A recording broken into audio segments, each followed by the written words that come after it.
The workshop smelled of oak dust and linseed oil, the way it had for 50 years. Meredith Whitfield stood at the long cedar workbench, her silver hair catching the afternoon light that slanted through the high barn windows. Her hands, still strong for a woman of 60, rested on the worn wooden handle of a hand plane. The plane itself was older than she was, older than the barn, older than the story she was about to tell. Across from her stood a young man of 19, an apprentice named Wesley, with eager eyes and impatient hands. He had come to her 3 months ago, hitchhiking up from Portland with nothing but a duffel bag and a photograph of a chair she had made 20 years earlier. He had wanted to learn. She had let him stay. Now she placed the hand plane in his palm. Wesley looked down at it. The handle was smooth as a river stone worn into a shape that fit no one but the man who had first held it. The steel blade was thin from a century of sharpening. There were no words carved into it. No maker's mark. Just the shape a man's grip had left behind. Meredith watched him hold it. "That plane belonged to my grandfather," she said, and her voice was quiet the way a voice becomes quiet when it has told a story many times and still cannot quite believe it. "He carried it across the Atlantic in 1912. He carried it through 2 wars, 3 moves, and 1 wife he loved for 53 years. He gave it to me on a day when I thought my life was already over." Wesley did not speak. He understood in the way some young men understand, and most do not, that when a person old enough to be your grandmother places something in your hands and lowers her voice, you do not speak. You listen. "He said something to me once," Meredith continued. "He said it more than once, actually. He said it every time I picked up a piece of wood and tried to force it into something it did not want to be. He would put his hand over the way you put your hand over a scared bird, and he would say, 'Waste is just a failure of imagination, Meredith. This wood has lived a life. Listen before you cut.'" She let the words hang in the air. Outside, a dog barked somewhere down the valley. A truck engine rumbled past on the county road. The world went on the way. The world always goes on, indifferent to the small ceremonies of the people who live in it. "They dumped 800 barrels on my land," she said. 800. That is what they called garbage. That is what my neighbors called an eyesore. That is what a man in a pressed shirt called a disposal problem. She smiled, and it was not a bitter smile, but the smile of a woman who has outlived her enemies and outlasted her doubts. "Wesley, I want to tell you what was inside those barrels. Not the wine. The wine was gone. I want to tell you what was inside the wood itself." She turned toward the wall behind her. Hung there in a simple pine frame was a photograph, black and white, curled at the edges. A young man in a coarse wool coat standing beside a mountain of wooden barrels, the sun casting long shadows across his boots. "But first," she said, "I have to take you back. Back before I knew what any of it meant. Back to the summer I was 22 years old, and I thought I had just made the worst mistake of my life." The wind rose outside the barn. The camera of memory turned, and the year became 1977. The dust rose in a slow brown plume above the valley road, and Meredith Whitfield watched it from the porch of the farmhouse she had just inherited. She was 22 years old, and the farmhouse belonged to her now, and she did not know what to do with any of it. She was a slender young woman with light blue-gray eyes and medium brown hair pulled back in a loose ponytail. Wispy strands had come free around her temples the way they always did by the middle of the afternoon. Her cheeks were flushed with the late August heat. She wore a red and cream plaid flannel shirt, the sleeves rolled to her elbows, and a weathered tan canvas jacket that had once belonged to her grandfather. The jacket was too big for her. She wore it anyway. Her jeans were faded, dusty around the knees from a morning spent kneeling in the garden. Her boots had mud on them. Her hands had 2 blisters, a scrape across one knuckle, and a small streak of black soil she had not noticed yet on her left cheek. She looked, if anyone had cared to look, like exactly what she was. A farm girl. Alone. The 60 acres of Oregon soil beneath her feet were the last legacy of her grandfather, Otto Whitfield, and they were more land than she had ever expected to own. The land rolled from a shallow creek in the eastern bottom, up through a hayfield that had gone half to seed past the old barn and the smaller equipment shed, and finally rose into a stand of Douglas fir and old-growth cedar that bordered the ridge. Beyond the ridge, invisible from the porch, lay the Blackwood Ridge Vineyard. It was new to the valley, 5 years old, and it was making a name for itself with wines that cost more per bottle than most of Otto's neighbors earned in a day. The dust cloud belonged to them. A heavy-duty flatbed truck was groaning up her gravel drive. She could hear it now over the tick of the cooling porch boards and the hum of a wasp working the eaves. She knew what it was carrying. She had made the deal a week ago. She had signed the paper, and now the paper was becoming real. Otto Whitfield had been dead 6 weeks. I had died the way he had lived, which is to say quietly and without complaint, sitting in his wooden chair on this porch with a cup of black coffee in his hand, and the morning newspaper folded across his knee. The neighbor who found him said the coffee was still warm. Meredith had not been there. She had been in Eugene, finishing her 2nd year at the community college, thinking about maybe becoming a veterinary technician, thinking about maybe not. The phone call came at 11 in the morning. The funeral came 4 days later. The will came 2 weeks after that, and it was a simple will because Otto had been a simple man, and it left everything to her. The house, the land, the barn full of tools she did not know how to use, the equipment shed full of machinery she did not know how to operate, the stack of bills on the kitchen table she was afraid to open. She had been Otto's only living relative. Her mother had died in a car accident when Meredith was 6. Her father had left 3 months later, and no one had heard from him since. Otto had raised her from the time she was in the 1st grade. He had packed her lunches. He had walked her to the school bus. He had taught her to whistle through a blade of grass and to read the weather by the way the swallows flew. He had never been a man of many words, but every word he had said had meant something. That was the difference between Otto and the rest of the world, she thought. Other people spoke to fill the silence. Otto spoke to break it. Now there was only silence. She had come home from Eugene the day after the funeral, and she had not gone back. She had told herself she would go back in the fall. She had told herself she would figure something out. She had told herself a lot of things that summer, standing in her grandfather's kitchen at 3 in the morning, eating cold cornbread out of the pan and listening to the crickets pulse in the fields beyond the window. The truth was, she did not know how to leave. The truth was, she did not know how to stay.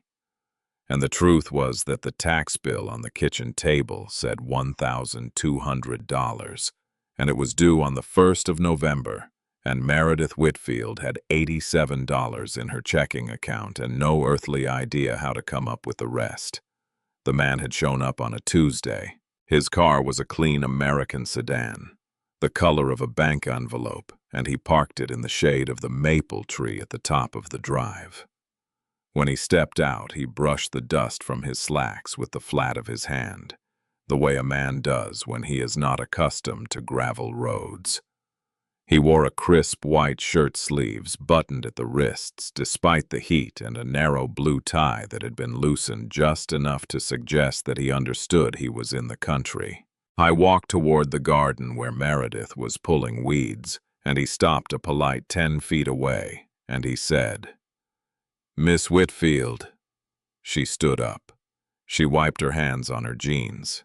She was aware suddenly of the streak of soil on her cheek and the strand of hair stuck to her forehead. She was aware that she looked exactly like what she was. She said, "Yes, my name is Nathaniel Ashford. I am the operations manager for Blackwood Ridge Vineyard. I wonder if I might have a few minutes of your time." He smiled. His smile did not quite reach his eyes. She would remember that smile for the rest of her life. Not because it was cruel. It was not cruel. It was worse than cruel. It was the smile of a man who had already decided how a conversation was going to end before the conversation had begun. It was the smile of a man who thought a woman kneeling in a garden with dirt on her face could not possibly say no to him. She led him to the porch. She offered him a glass of water from the pitcher she kept in the icebox. He declined. He sat on the porch bench with his back very straight and his hands folded in his lap, and he explained with practiced patience that the winery had a problem. The problem was oak barrels. He spoke about the barrels the way a man speaks about a leaky pipe or a broken carburetor, which is to say, without wonder, without reverence, without any awareness at all that the object in question had once been a living tree. He said the winery went through hundreds of barrels a year. He said that after 3 or 4 vintages, the oak had given up all the flavor it had to give, and the wine had saturated the staves so deeply that no other purpose could be found for them. He said the barrels were, in his exact words, spent. "We've been paying a considerable sum," he said, "to have them hauled to the county landfill. It seems inefficient. Your back acreage, the section up near the tree line, appears to be unused. Nothing but blackberry brambles and scrub. We were thinking, we wondered, if we might, for a nominal monthly fee, simply stack the barrels there. Out of sight, out of mind. It saves us a considerable expense, and you receive a check for what is essentially unproductive land." He said the words, "nominal monthly fee," and then he named a number. The number was $120 a month. Meredith thought about the tax bill on her kitchen table. She thought about the leaky roof on the barn, which Otto had been meaning to fix for 2 years. She thought about the wood stove that needed rebricking before winter. She thought about the $73 in a coffee can in the pantry, which was all the emergency money her grandfather had left in the world. $120 a month. For land she was not using. She said yes. She said yes because she was 22 years old and terrified. She said yes because the man in the pressed shirt had a smile that suggested no was not a word he was accustomed to hearing. She said yes because she was the newcomer, the young woman alone on a farm that had been run by a man for 50 years, and she could feel the eyes of the whole valley on her, waiting to see whether she would fail. She said yes because she did not know how many barrels 800 was. Nathaniel Ashford pulled a folded paper from the inside pocket of his jacket. He set it on the porch table. He produced a pen. He turned the paper toward her with 2 fingers, the way a card dealer turns a hand. She signed. He shook her hand and thanked her for her time, and he walked back to his clean American sedan, and he drove away in a slow rising cloud of Oregon dust. She stood on the porch a long time after he was gone. She did not know why she felt cold. The first truck came 6 days later. She heard it before she saw it. A low grinding of gears on the steep pitch of the county road, then the labored moan of an engine downshifting for her drive. She stepped out onto the porch. She was drying her hands on a dish towel. The clock on the kitchen wall said 2:15 in the afternoon. The flatbed came into view, slowly cresting the rise past the maple tree. It was enormous. She had never stood next to a truck that large. The trailer behind it was stacked too high with wooden barrels roped down under canvas straps, and the barrels were bigger than she had imagined. Each one stood taller than her knee. Each one was thick as a small stove. Each one was dark with age. Two men in heavy work gloves swung down from the cab. A third climbed out of a pickup that had followed the flatbed up the drive. They did not knock on her door. They did not ask her where to unload. They walked the truck around the barn and up the rutted tractor track toward the back acreage, and they began to work. The sound was what she remembered most. The barrels rolled off the flatbed with a hollow, booming echo like a slow drum played by nobody. They tumbled down the small embankment and struck the earth with a heavy thud, and then they knocked against each other, wood on wood on wood, a clattering, ringing thunder that seemed to shake something loose in her chest. She walked out into the field to watch. She should not have. She wished later that she had not. But she walked out into the field and she stood at the fence line with her arms crossed over her stomach, and she watched. Up close, the barrels were worse than they had sounded. The galvanized steel hoops were bleeding rust in long, weeping streaks that stained the wood like old wounds. The staves themselves were warped and gray on the outside, the way any wood grows gray after a long life outdoors. Some of the barrels had cracked heads. Some had staves that had sprung loose. All of them, every last one, gave off a smell she had never smelled before. A smell that was not quite the smell of a wine cellar and not quite the smell of a compost pile, but something in between. Sour, damp, vinegary. The smell of something that had once held a great and beautiful thing and had been discarded when the beautiful thing was gone. By the end of the first day, there were 50 barrels on her land. By the end of the second day, there were 120. The trucks came every day for a week, sometimes 2 trucks in a single afternoon. The pile grew and grew until it was no longer a pile, but a mountain. A great chaotic heap of wooden skeletons stacked and tumbled against the tree line, and Meredith Whitfield stood at her kitchen window at the end of the 7th day, and understood at last what she had agreed to. 800 barrels. She counted them, or tried to, and gave up somewhere past 300. They looked from her kitchen window like the beached carcasses of some enormous herd, some slaughtered thing washed up on the shore of her land. They looked like a graveyard. She sat down at the kitchen table. The tax bill was still there, folded neatly beside a plate that held the crust of a sandwich she had not been able to finish. She put her head in her hands, and she did not cry. She had not cried at the funeral either. Otto had not raised a crier. The neighbors noticed within a day. Now let me tell you something about small farming communities in western Oregon in the summer of 1977. The land is divided by fences and creeks and county roads, and each family knows the exact acreage of each other. Family going back 3 generations. Fences mark property lines. But fences do not stop opinions. Fences do not stop the whispers that travel from mailbox to mailbox, and from feed store to feed store, and from Sunday potluck to Sunday potluck. Fences do not stop the shaking of heads. The first head to shake belonged to Jed Callahan. Jed Callahan owned the cattle ranch that bordered Meredith's land on the western side. He was a man in his 60s, weathered as the fence post he had been mending for 50 years, with a face that was a road map of squints and worries. His father had ranched this valley before him. His grandfather had homesteaded it. His son had died in a haying accident in 1971, and his wife had died of grief 18 months later.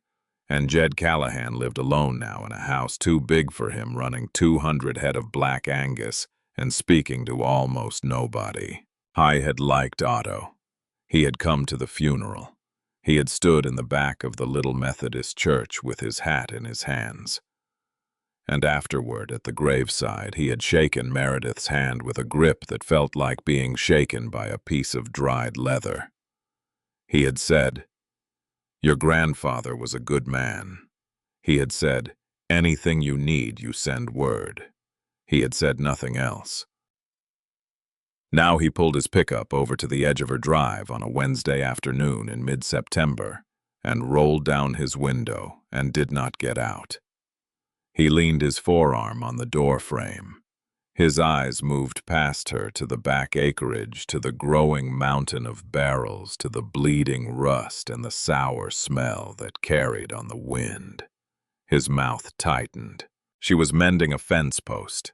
She had a hammer in one hand and a pocket full of galvanized nails, and her hair was sticking to her forehead in the heat. She walked over to his truck. She said hello. He did not say hello back. He said, That is a hell of an eyesore, Meredith." She looked down at her boots. "Looks like a junkyard," he said, and his voice was not unkind, but there was a stone in it. "Looks like the county dump.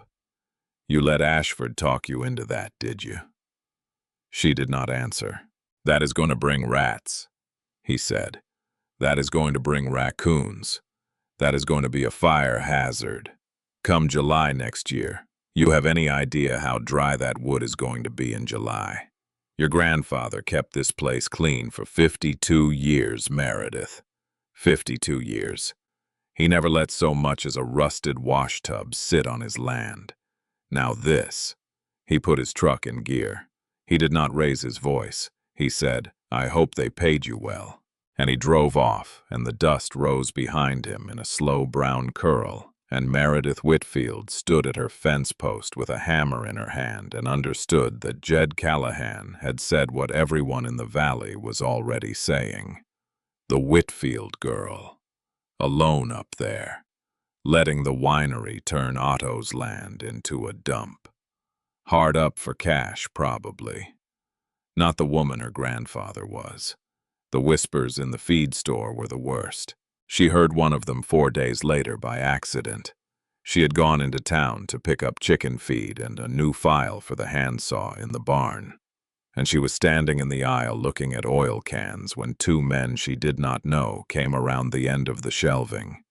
They did not see her. They kept talking. She kept still. One of them said, "You seen the Whitfield place lately?" The other one said, "I have." The first one said, "Sad is what it is." The second one said, "Otto would roll over. He would just plain roll over." They passed the aisle and were gone, and Meredith stood in front of the oil cans with her hand halfway raised toward a can of 3-in-1, and she did not move for a long time. She paid for the chicken feed and the file at the counter. She drove home. She did not cry. She did not cry that day, and she did not cry the next day, and by the end of September, she had stopped going into town for anything she could not order by mail. She kept to the farm. She patched the barn roof with tar paper and shakes she cut from the wood pile. She cleared the garden and put in a fall crop of kale and winter carrots. She fed the chickens. She milked the goat.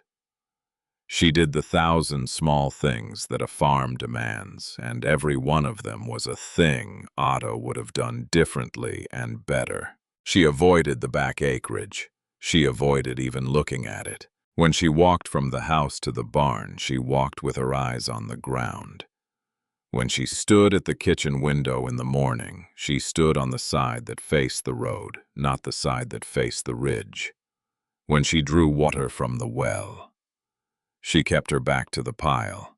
She lived in that first month as if the mountain of barrels behind her house did not exist, and she was so successful at not seeing it that she almost forgot how ugly it was.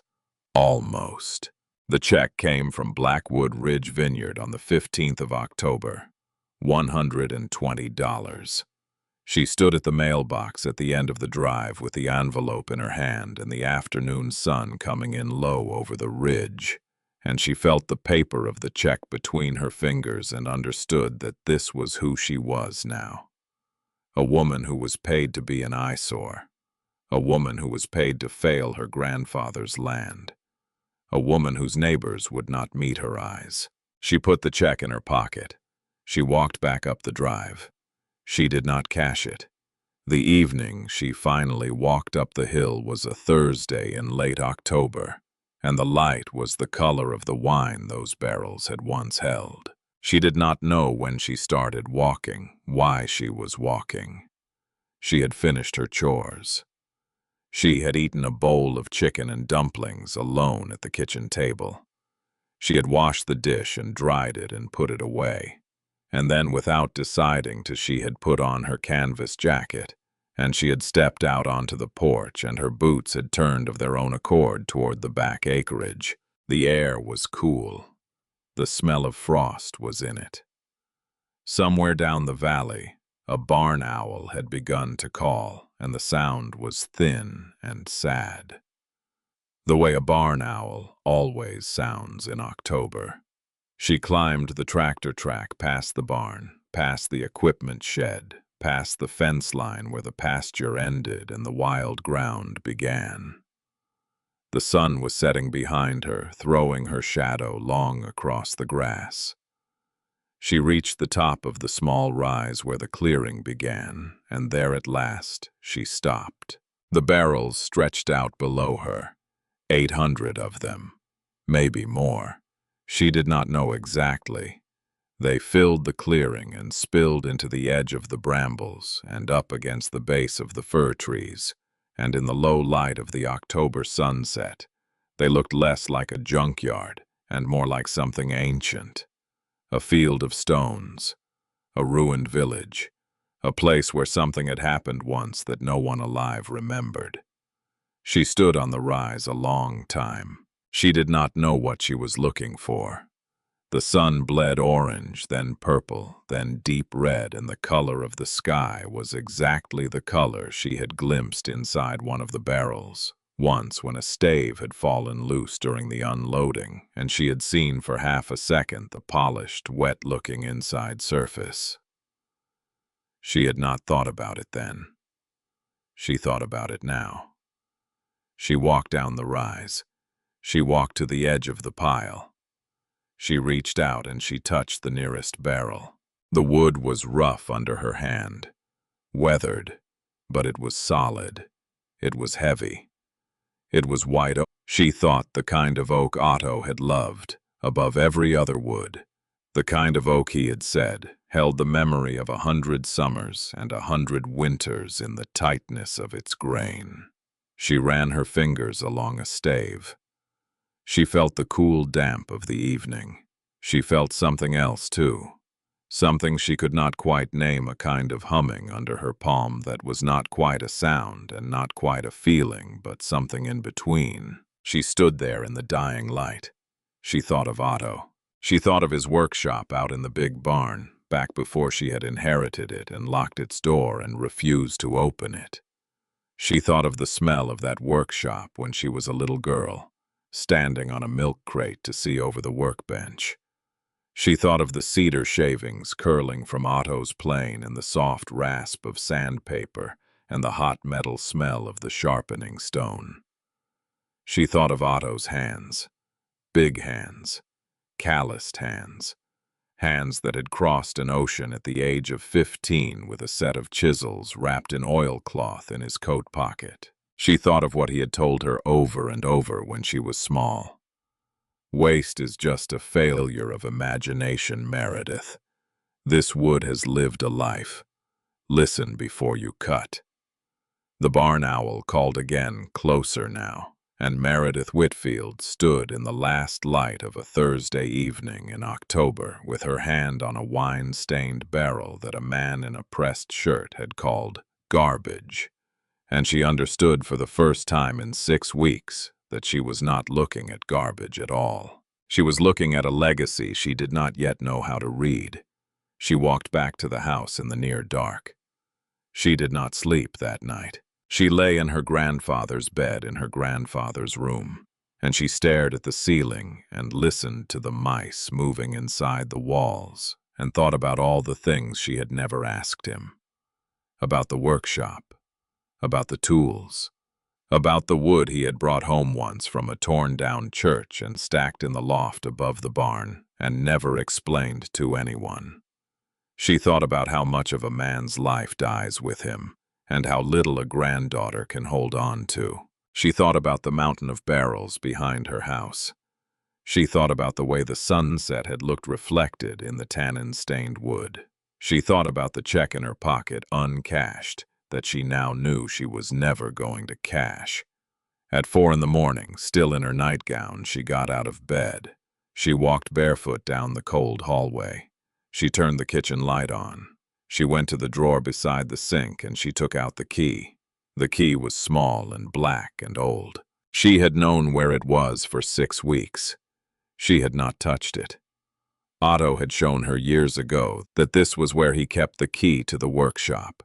And after his death, she had opened the drawer once and looked at the key and closed the drawer again, because opening the workshop had felt like opening him, and she had not been ready. She was ready now. She pulled her canvas jacket on over her nightgown. She pushed her feet into her boots without lacing them.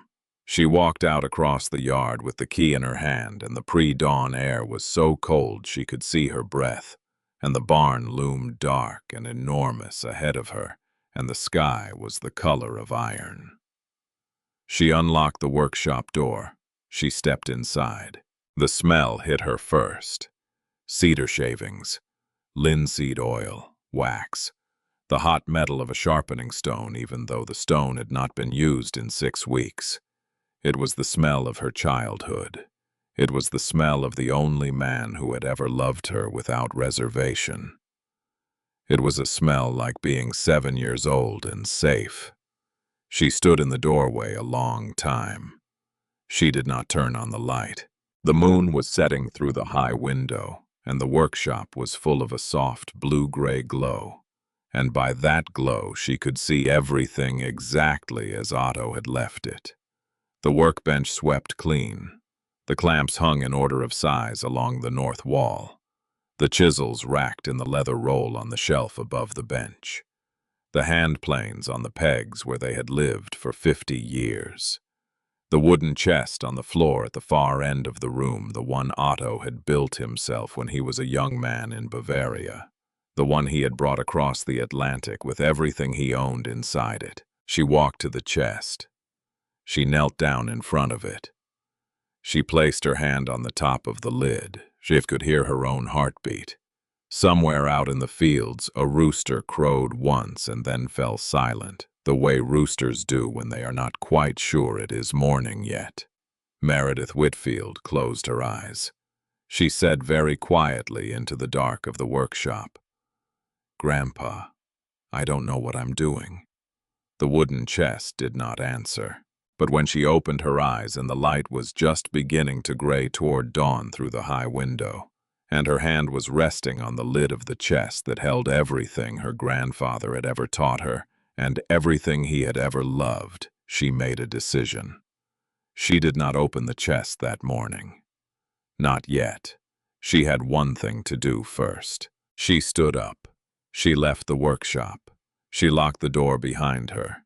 She walked back across the yard as the sky lightened to a pale gray pink, and she walked past the house and past the barn and up the tractor track to the back acreage, and she went straight to the mountain of barrels in the clearing. She stood in front of them in the cold October dawn. She reached out with both hands and she gripped a stave that had sprung loose from one of the barrels near the edge of the pile, and she braced her boot against the barrel and she pulled. The stave came free with a dry cracking sound. It was heavier than she expected. It was curved, the way all barrel staves are curved, tapered at the ends and swollen slightly in the middle, and the outside surface was rough and gray from years of weather. She turned it in her hands. She looked at the inside surface. The wood there was smoother, darker, marked in wide bands of purple and amber. where the wine had settled and dried against the grain over a long span of years. She carried the stave in her arms, cradled against her chest like a child, back down the tractor track and past the barn and around to the small wood block in front of the equipment shed. She placed the stave on the block. She took the small hatchet from the wall. She raised the hatchet, and she brought it down hard along the length of the stave, and the wood split with a sound like a dry branch breaking under a boot. And the stave fell open along a hidden seam, and the raw inside surface of that wood, freshly cleaved, caught the first horizontal light of the October morning that was breaking over the ridge behind her. Meredith Whitfield stopped breathing. She had never in her life seen a color like the color that was inside that piece of wood. It was not purple. It was not red. It was not brown. It was all of those things, and none of them. It was the color of wine that had aged for 5 years inside a 100-year-old oak, and had bled into the fibers of that oak, and had married the tannin of the wood itself, and had dried and had waited, and was now in the first minute of the first day of the rest of her life showing itself to a 22-year-old girl who did not yet know that she was looking at the color of her future. It was deep. It was resonant. It was streaked through with amber and edged in near black. It was not a stain. It was not a coating. It was the color of the wood itself, all the way through. She stood in the cold morning with the hatchet in one hand and the split stave in the other, and she felt the same humming sensation under her palm that she had felt the evening before, and she understood at last what she had been feeling. The wood was not garbage. The wood was not spent. The wood was not, as Nathaniel Ashford had said, with such absolute certainty on the porch of her farmhouse in the last week of August, done. The wood had lived a life. It had lived 100 years in a forest growing slowly under the rain of some country she had never visited. It had lived a second life as a barrel, holding a beautiful thing that was not itself, but had left its mark on it. And now, if she listened, if she understood what Otto had spent his whole life trying to tell her, it was ready to live a third life. If she was ready to listen, she was ready. She stood in the cold October dawn with the split wood catching the first light of the sun, and she made a promise to herself and to the ghost of Otto Whitfield and to the 800 barrels lying like beached whales on her back acreage. She said it out loud. She said, "I am going to listen." And behind her, unseen, the sun rose fully over the ridge of Blackwood Ridge Vineyard, and the light spilled down across her land, and it lit the piled barrels one by one, and for the first time in 6 weeks the 800 wine-stained skeletons of oak did not look like a graveyard. They looked like an inheritance. She walked back up to the workshop with the split stave in her arms. She unlocked the door for the second time in one morning. She stepped inside. She knelt down in front of Otto's wooden chest, and this time she did not hesitate. She lifted the hinges made a small dry sound like the sound of a book opening for the first time in a long time. Inside the chest was every tool her grandfather had ever owned. Inside the chest was a folded canvas apron, with his name embroidered on the pocket in his wife's handwriting from before Meredith was born. Inside the chest was something else, something Meredith did not see at first. Something tucked beneath the apron, wrapped in oilcloth, tied with a piece of butcher's twine. Something that when she found it later that afternoon would change everything she thought she understood about her grandfather. But that was still hours away. For now she took out the apron. She put it on over her flannel shirt. She reached for the first chisel. And Meredith Whitfield, 22 years old, alone, on 60 acres of Oregon soil, with 800 wine-stained oak barrels stacked against her tree line, and $1,200 in property tax, due in exactly 15 days, began the long, slow work of learning to listen to wood. She did not know yet what she was doing. She did not know yet that she would fail and fail again and nearly quit.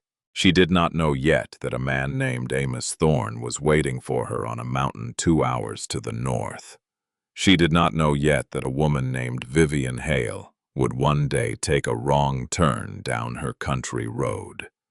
She did not know yet that her grandfather had a secret he had never spoken of, a secret hidden in a false bottom she would not find for another 40 years. She did not know yet that a man's son, a man not yet in her life, would one day try to take from her by law what his father had signed away by carelessness. She did not know any of that yet. She only knew in the cold gold light of an October morning in 1977 that a man in a pressed shirt had called her land a disposal problem, and her neighbors had called her a fool, and her grandfather, who was dead, had once put his hand over hers on a plane blade and told her to listen. She was listening now. She was finally listening. And on the other side of the ridge, in an office paneled in imported cherry wood, Nathaniel Ashford of Blackwood Ridge Vineyard sat at his desk with a ledger open in front of him, and he made a small check mark next to the Whitfield property in his monthly disposal report, and he thought no more about the young woman who had signed his paper. He would think about her again. Ina would think about her eventually, every single day, for the rest of his life. But not yet. Not for a long time yet. For now, the girl in the flannel shirt bent over her grandfather's workbench in the pre-dawn light, and the pile of barrels behind her house began, without her yet knowing it, to become something else, something the world had never seen before. The oilcloth bundle was smaller than a man's hand. Meredith found it late in the afternoon hours, after she had first opened the wooden chest. She had spent the morning taking each tool out one by one, cleaning it, oiling it, setting it in a careful row on the workbench. The hand planes, the chisels, the draw knives, the spoke shaves, the small brass squares, and the marking gauges and the sharpening stones with their oiled dark surfaces worn into shallow valleys by 50 years of Otto's patient grinding. She had held each tool the way a person holds a photograph of someone they have lost. She had cleaned the apron. She had put it on. She had rolled the sleeves of her flannel shirt to her elbows and tied the apron strings behind her back the way she had seen Otto tie them 1,000 times when she was a little girl. And then, when she thought the chest was empty, when she had reached down for the final time to fold the empty burlap that had lined the bottom, her fingers had brushed against something hard and small tucked into the corner where the burlap met the wooden wall. The oilcloth bundle. She lifted it out. It was heavier than it looked, wrapped tight in oiled canvas that had turned brown with age, tied with a piece of butcher's twine that Otto had knotted in the particular way he had always knotted things, twice around and once across. She set the bundle on the workbench. She untied the twine slowly, the way a person unwraps a gift they are afraid to want. Inside the oilcloth was a book. It was a small book, no bigger than her hand, bound in dark brown leather that had cracked along the spine. The pages were yellow at the edges. On the front cover, pressed into the leather in faded gold letters, were 3 words in a language Meredith did not read. Werkstatt Notizen, Otto Whitfield. She opened the book.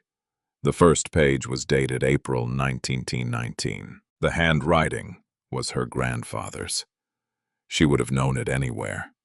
The letters leaned slightly to the right, the way Otto's letters always leaned, and the ink had faded to the color of tea. She turned the pages one after another.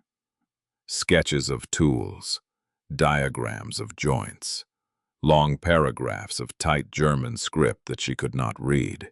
Then, after perhaps 40 pages, the German stopped, and the English began. The English began on a page dated November 12, 1922. The English began with a sentence Meredith read 3 times before she understood it. The sentence said, "And said today. I begin again with the salvaged wood from the Kesselman warehouse on Front Street. 28 staves of white oak aged 5 years with sour mash whiskey.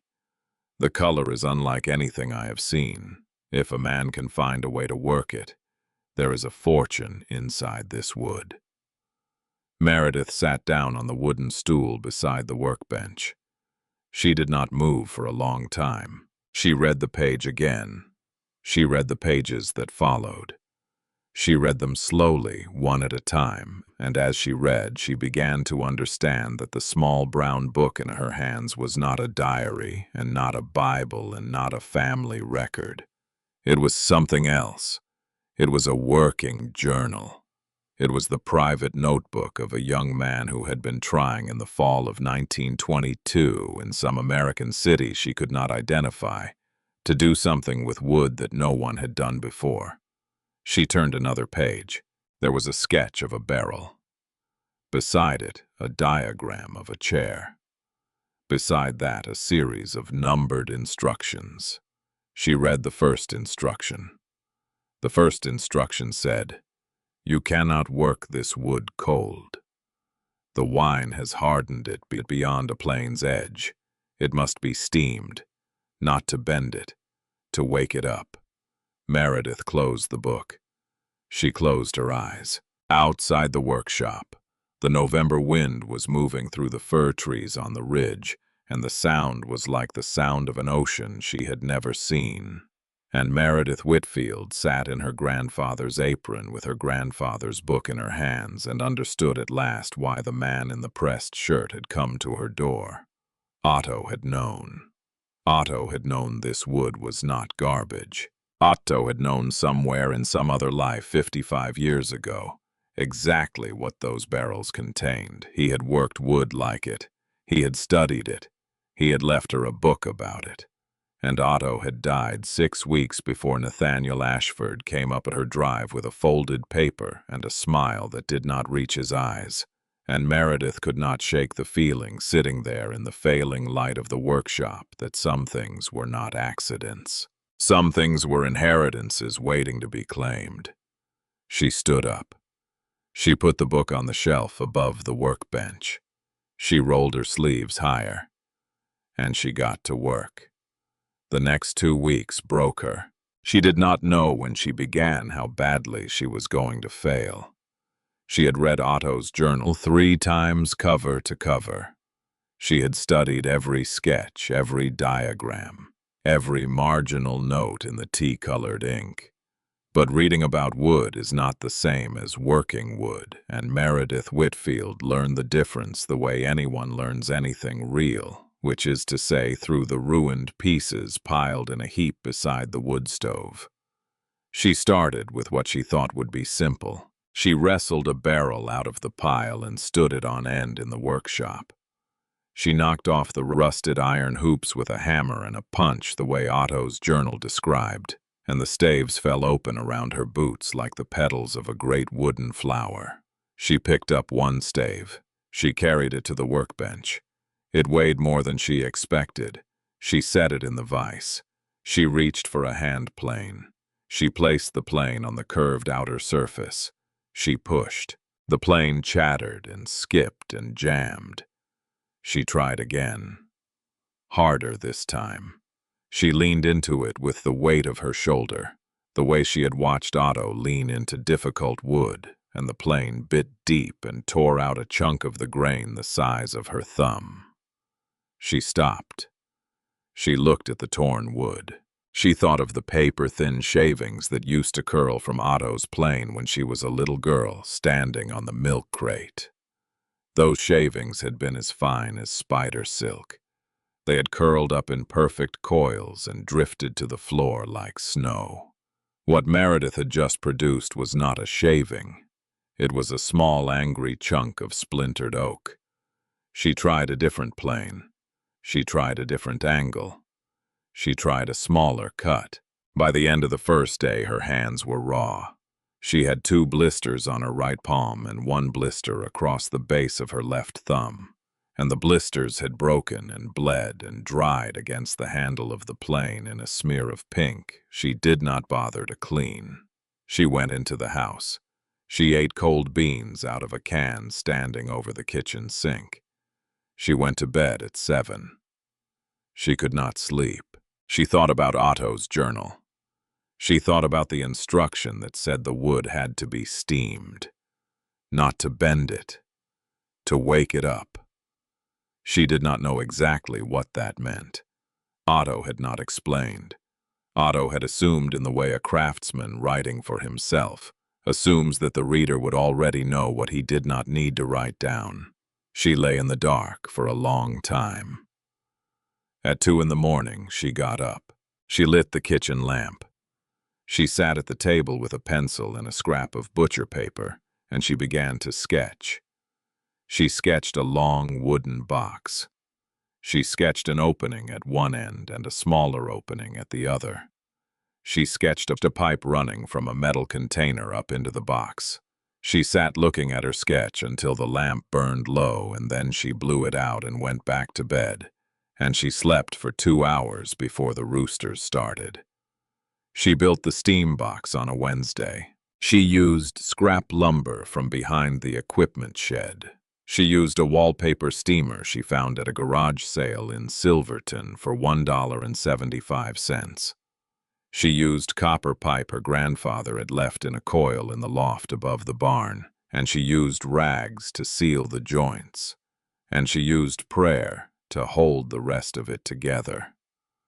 The first time she fired it up, the whole box hissed and leaked steam in 6 places, and she had to shut it down and reseal everything. The second time it worked. She fed a stave into the box. She closed the door. She waited an hour, watching the steam curl from the small vent she had cut in the top, and she thought about Otto reading a book by lamplight in the year 1922, learning something no one had taught him from a language no one else had written down. When she pulled the stave out, it was hot. It was damp.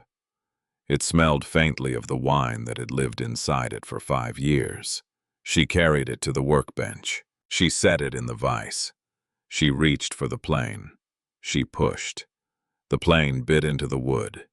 It did not chatter. It did not skip.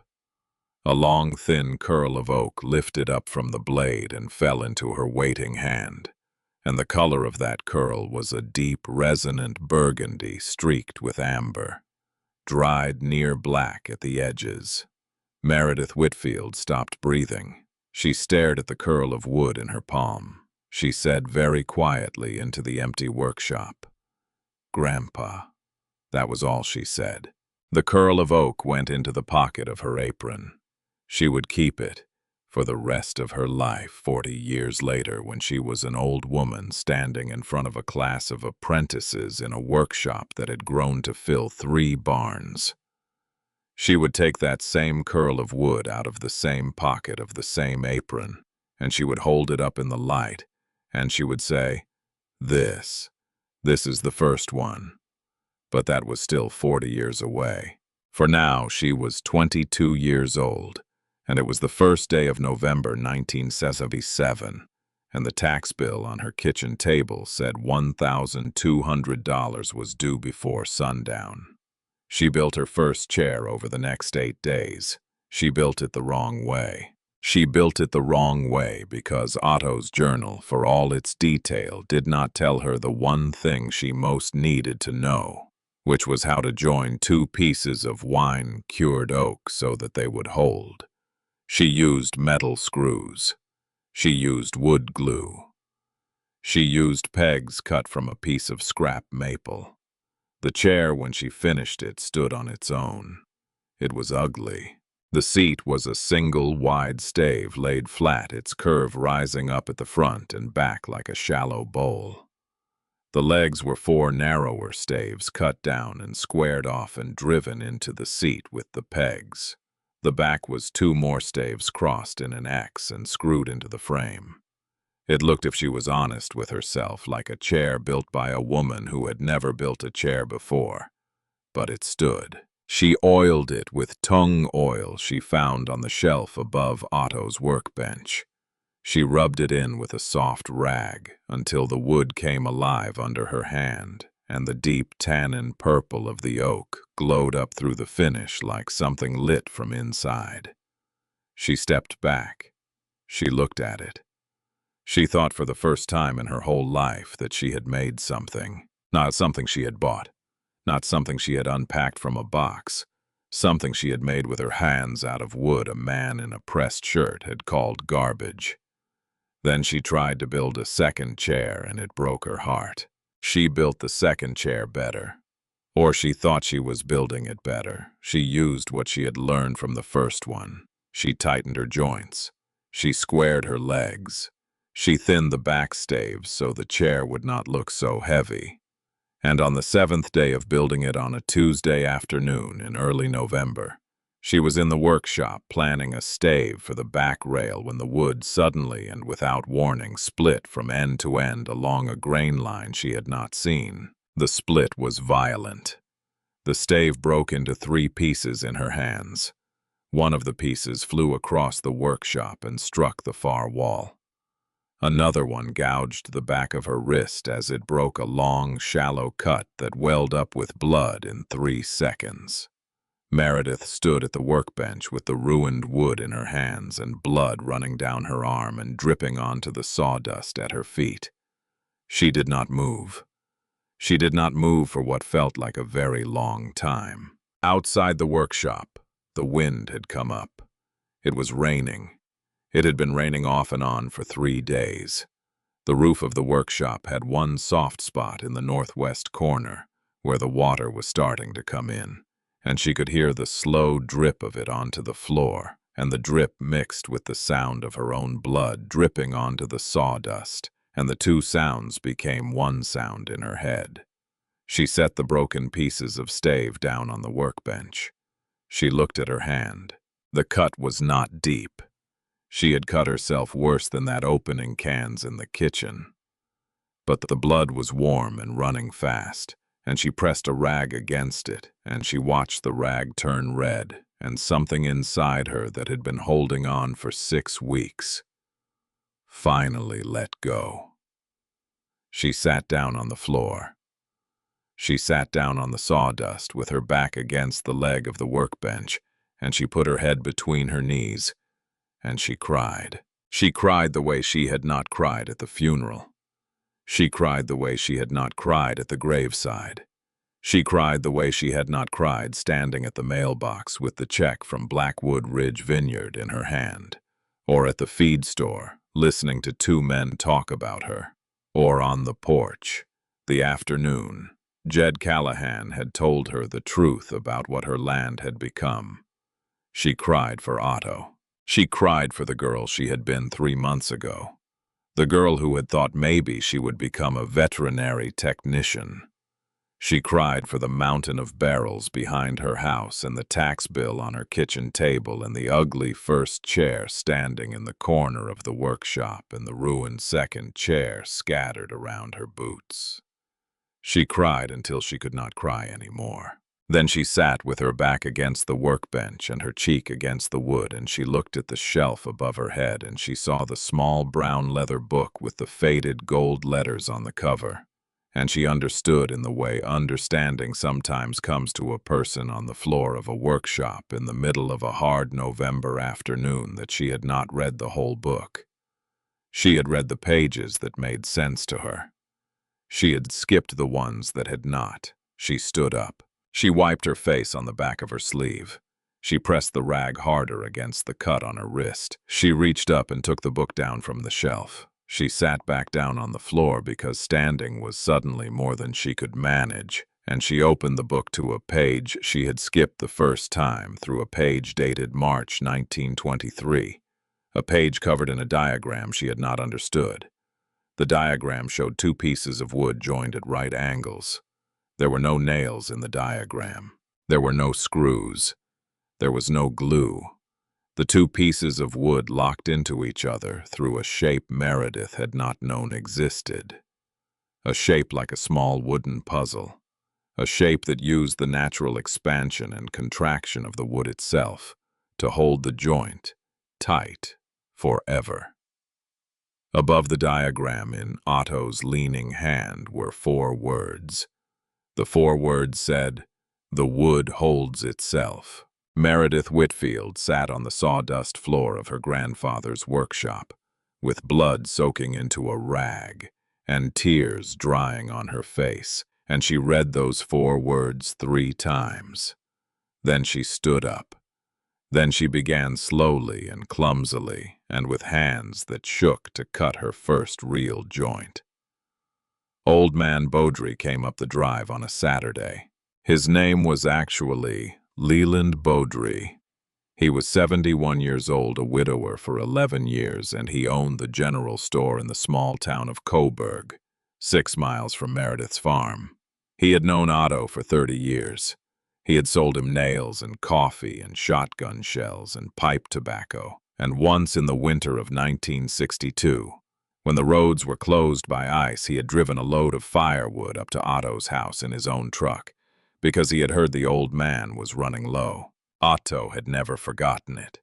Meredith did not know any of that when Leland Beaudry's blue pickup rolled up her drive that Saturday afternoon in the middle of November. She was on the porch with a plate of biscuits she had baked that morning and could not seem to eat. She had a bandage on her wrist.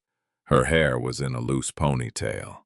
She was wearing the flannel shirt and the canvas jacket, and the ugly first chair she had built out of wine-stained oak was sitting on the porch beside her, because she did not know where else to put it. Leland Beaudry got out of his truck. He walked up to the porch. He was a short man, wiry with white hair cropped close to his skull and eyes the pale blue of old denim. He wore a wool coat and a cap and boots that had been resoled many times. He nodded to Meredith. He said, "Miss Whitfield." She said, "Mr. Beaudry." He said, "Your grandfather was a good friend." She said, "Thank you." I was quiet for a moment. He looked at the porch boards. He looked at the maple tree at the top of the drive. He looked finally at the chair sitting beside Meredith. He looked at it for a long time. He said, "Did you build that?" She said, "Yes." He said, "By yourself?" She said, "Yes." He walked slowly around the chair. He crouched down beside it, his knees popping with the sound old knees make on cold porches. He ran his hand along the seat. He turned the chair over gently and looked at the underside. He ran his thumb across a joint where a leg met the seat. He straightened up. He looked at Meredith. He said, "How much?" She said, "What?" He said, "How much do you want for it?" Meredith Whitfield opened her mouth and closed it. She had not thought of selling the chair. She had built the chair because Otto had told her once when she was very small that a man should always finish what he starts. She had built the chair because she had needed to know if she could. She had built the chair the way a person builds anything for the first time, which is to say, without any thought at all of what would happen after it was finished. She said finally, "I don't know." Leland Beaudry reached inside his wool coat. He pulled out a leather wallet, brown and worn. He opened it. He counted out 10 $20 bills slowly, with the careful thumb of a man who has counted a great many $20 bills in his life.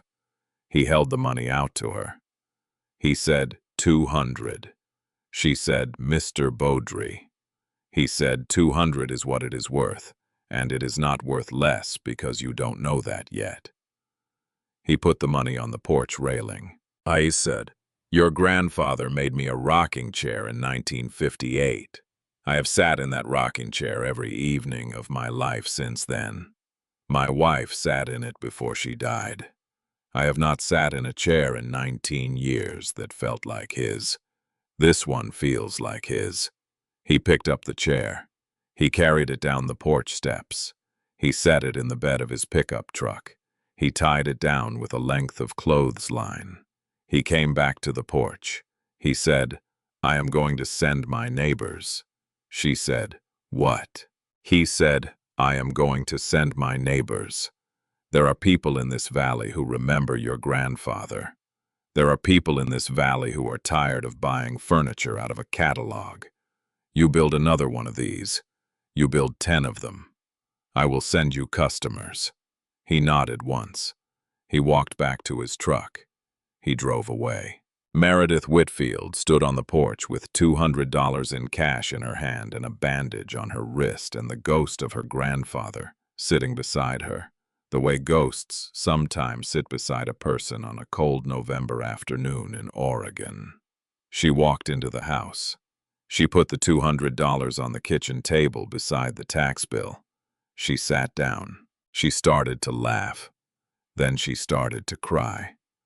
Then she started to laugh again, and she laughed and cried at the same time for a long minute alone in a farmhouse kitchen with a cast-iron stove and a tin ceiling and a portrait of her grandmother she had never met hanging above the sideboard. $200 was not $1,200, but it was $200 more than she had that morning. And Leland Beaudry was going to send his neighbors.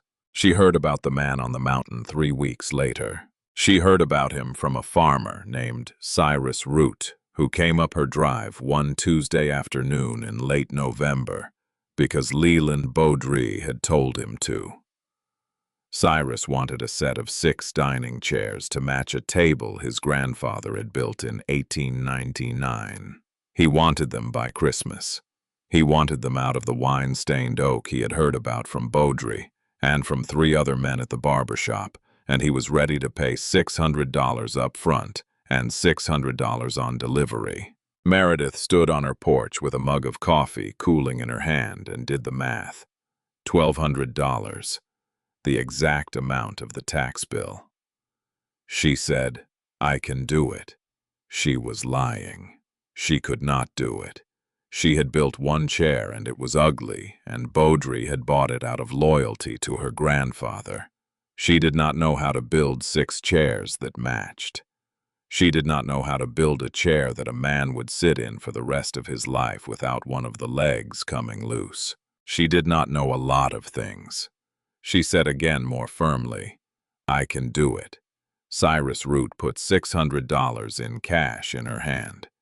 He drove away.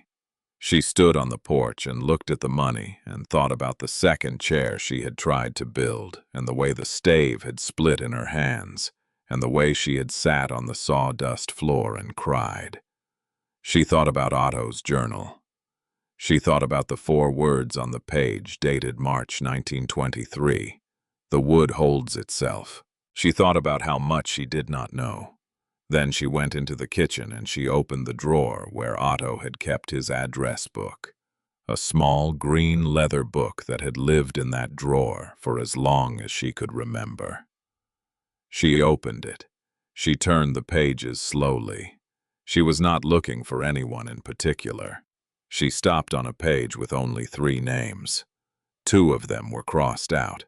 The 3rd one was written in Otto's leaning hand, and beside the name was a phone number with a rural exchange, and below the name were 2 words in parentheses. The words in parentheses said, "If desperate." The name was Amos Thorne. She stared at the page for a long time. Then she picked up the telephone. She dialed the number. The phone rang 11 times before a voice on the other end said, "Yes." The voice was old. The voice was tired. The voice was a voice that did not want to be interrupted. Meredith said, "Mr. Thorne, my name is Meredith Whitfield. I am Otto Whitfield's granddaughter. I am calling because I need help. I need help with wood." There was a long silence. Then the voice on the other end said, "Otto is dead." Meredith said, "Yes." The voice said, "I do not teach." Meredith said, "Please." The voice said, "I do not teach," and hung up. The next morning she loaded her truck and drove 2 hours north. Amos Thorne lived in a small house on the side of a mountain above the town of Detroit, Oregon. The mountain was called Whitewater. The road to it was gravel for the last 12 miles. The house was not visible from the road. Only a rutted driveway climbing up between two great cedar trees indicated that anyone lived up there at all. Meredith drove her grandfather's pickup up that driveway in the late afternoon of a Wednesday in early December. The bed of the truck held 3 staves of her best wine-stained oak, cleaned and oiled to bring out the color, and the ugly second chair she had rebuilt after the split, and a plate of biscuits wrapped in wax paper. She did not know why she had brought the biscuits. She had baked them at 3 in the morning because she could not sleep. The house was smaller than she expected. It sat in a clearing surrounded by cedar and hemlock, and it was built low to the ground, the way old mountain houses are built, and its roof was covered in green moss. Smoke rose from a stone chimney at the north end. A dog barked once from somewhere inside, then fell silent. She parked the truck. She got out. She walked up to the door. She knocked. The door opened. The man who stood in the doorway was ancient. He was even older than she had expected. He looked like one of the junipers that clung to the rocks around his cabin. His skin was brown and folded. His hair was white and thin. His eyes were the color of wet slate, and they were sharp as tacks.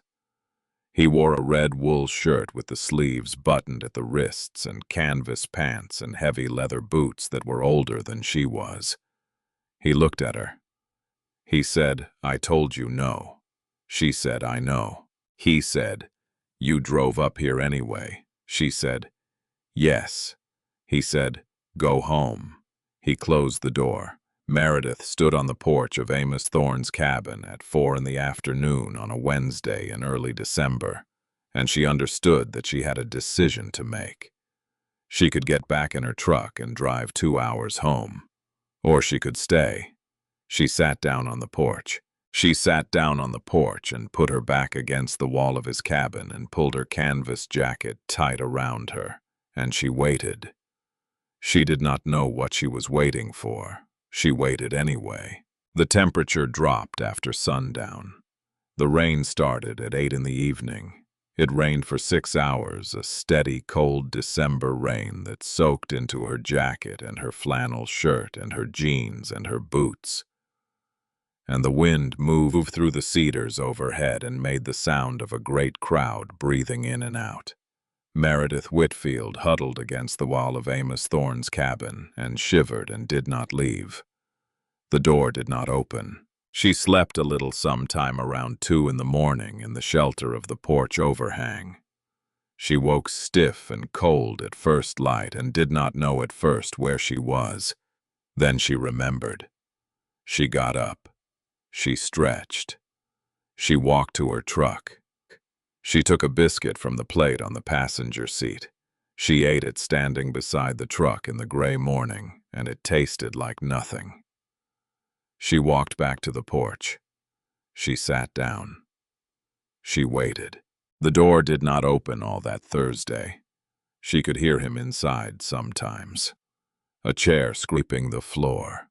Water running. The soft creak of an old man's footfall. She heard him cough. She heard him spit into a stove. She heard the dog whine once from somewhere in the back of the cabin. The door did not open. Thursday night it rained again. She stayed. By Friday morning she had stopped shivering, which she thought was probably not a good sign. Her jacket was soaked through. Her lips were cracked. She had eaten 3 biscuits in 2 days and drunk rainwater she had cupped from the porch railing. She did not feel afraid. She did not feel much of anything. She sat with her back against the wall of the cabin and her hands folded in her lap and her hair stuck flat against her forehead, and she waited. Sometime in the middle of Friday morning, the door opened. Amos Thorne stood in the doorway with a chipped white mug in each hand. He looked at her for a long time. He said, "You have the stubbornness of aged oak." She did not answer. He held out one of the mugs. He said, "Come inside." She stood up. Her knees did not want to work. She took the mug. She walked into Amos Thorne's cabin, and the warmth of the wood stove hit her like a wall, and she nearly fell over from it. And Amos Thorne caught her elbow with a hand that was thin and hard as a chisel handle. He said, "Sit." She sat. He said, "Drink." She drank. The coffee was black and hot and burnt at the bottom of the pot, and it was the best thing Meredith Whitfield had ever tasted. Amos Thorne looked at her across the small kitchen table. He said, "Show me what you brought." She stood up. She walked slowly out to the truck. She carried the 3 staves inside one at a time and set them on his kitchen floor. She carried the ugly second chair in last and set it in front of the wood stove. Amos Thorne stood up from the table. He walked over to the chair. He crouched down beside it, the way Leland Beaudry had crouched down on her porch 3 weeks before, and he ran his hand along the seat. He turned the chair over. He looked at the underside. He looked at the joints. He looked the way the legs met the frame. He was silent for a very long time. He straightened up. He said, "This chair is a disaster." She said, "I know." He said, "But you have been listening." He picked up one of the staves. He held it up to the window. He turned it slowly in his hands. He brought it to his nose and inhaled deeply, the way another man might smell a good cigar. He set the stave back down. He said, "This wood has been aged twice, once as a tree, once as a barrel. It has done all the bending it is ever going to do. Its shape is set. You have been trying to tell it what to be. You need to ask it what it already is." He looked at her. He said, "How long do you have?" She said, 6 chairs by Christmas.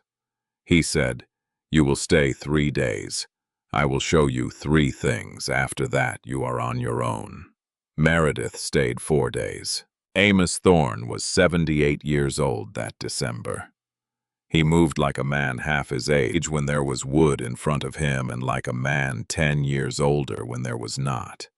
He lived alone with a black and white shepherd dog named Judge, who had 1 blue eye and 1 brown eye, and slept under the workbench during the day. He had never married. He had been born in a coal camp in eastern Kentucky in 1899, and he had come west by rail in 1918, and he had built the cabin on Whitewater Mountain with his own hands in 1934, the same year a set of Japanese chisels made in Kyoto had been given to him by a man he refused to name for the rest of his life. I did not tell Meredith any of that. She learned some of it later. She learned most of it after he was dead. But she learned enough in those 4 days to understand that the man standing at his workbench in a red wool shirt with his sleeves buttoned at the wrists was not a hermit, and was not a recluse, and was not the strange old man of local legend. He was something else. He was the last living link to a way of working wood that had almost entirely disappeared from the American West. And Otto Whitfield had known him for 40 years, and Otto Whitfield had never once mentioned him to her. The 3 days became 4, because on the 3rd day, Amos Thorne opened a small wooden cabinet in the corner of his workshop and took out that set of Japanese chisels, and he began to show her the joint that had been drawn in Otto's journal. The joint was called a wedged mortise and tenon. It used no glue. It used no nails. It used the natural expansion of the wood to lock itself tighter with every passing season. Amos Thorne showed her how to cut it. He showed her 3 times. The first time he cut it for her slowly, with hands that were 78 years old and steady as a stone, and she watched. The second time he cut half of one and let her cut the other half, and hers was crooked, and he made her do it again. The 3rd time she cut the whole joint herself, And when it was finished, he took the two pieces of wood in his hands and he fitted them together, and they slid into place with a small, satisfying sound. And Amos Thorne looked at her for a long moment. He said, "Your grandfather taught you to sharpen." She said, "Yes." He said, "Show me." She sharpened one of his chisels on his oiled stone while he watched. She worked the blade the way Otto had taught her to work it, in a slow, smooth strokes at a low angle, the way you sharpen a blade you intend to use on wood so hard it will eat any other edge. Amos Thorne watched. When she was done, he took the chisel from her hand. He tested the edge against his thumbnail. He shaved a hair from the back of his own forearm. He said, "There is a secondary bevel you do not know yet." He showed her the secondary bevel. He showed her how to grind it to a specific microscopic angle that made the blade cut end-grain hardwood the way a hot knife cuts through a candle. He made her do it 8 times. On the 9th time he grunted, which she understood by then to be the closest thing to approval he was capable of offering. On the 4th day in the morning, he sat her down at his kitchen table and made her coffee and said, "Go home." She said, "Thank you." He said, "Do not stain the wood. It is already the color it wants to be. Oil only. Let it breathe." She said, "I will." He said, "Your grandfather was a better man than any of us deserved." She said, "I know." He said, "Go." She drove down the mountain in the pickup truck with an entirely different mind than the mind she had brought up. She was not yet a craftsman. She would not be a craftsman for years, but she was no longer a girl who had stumbled onto a pile of barrels and hoped for the best. She was something else. She was the granddaughter of Otto Whitfield, and she had been taught by Amos Thorne, and she had a set of 6 chairs to build by Christmas.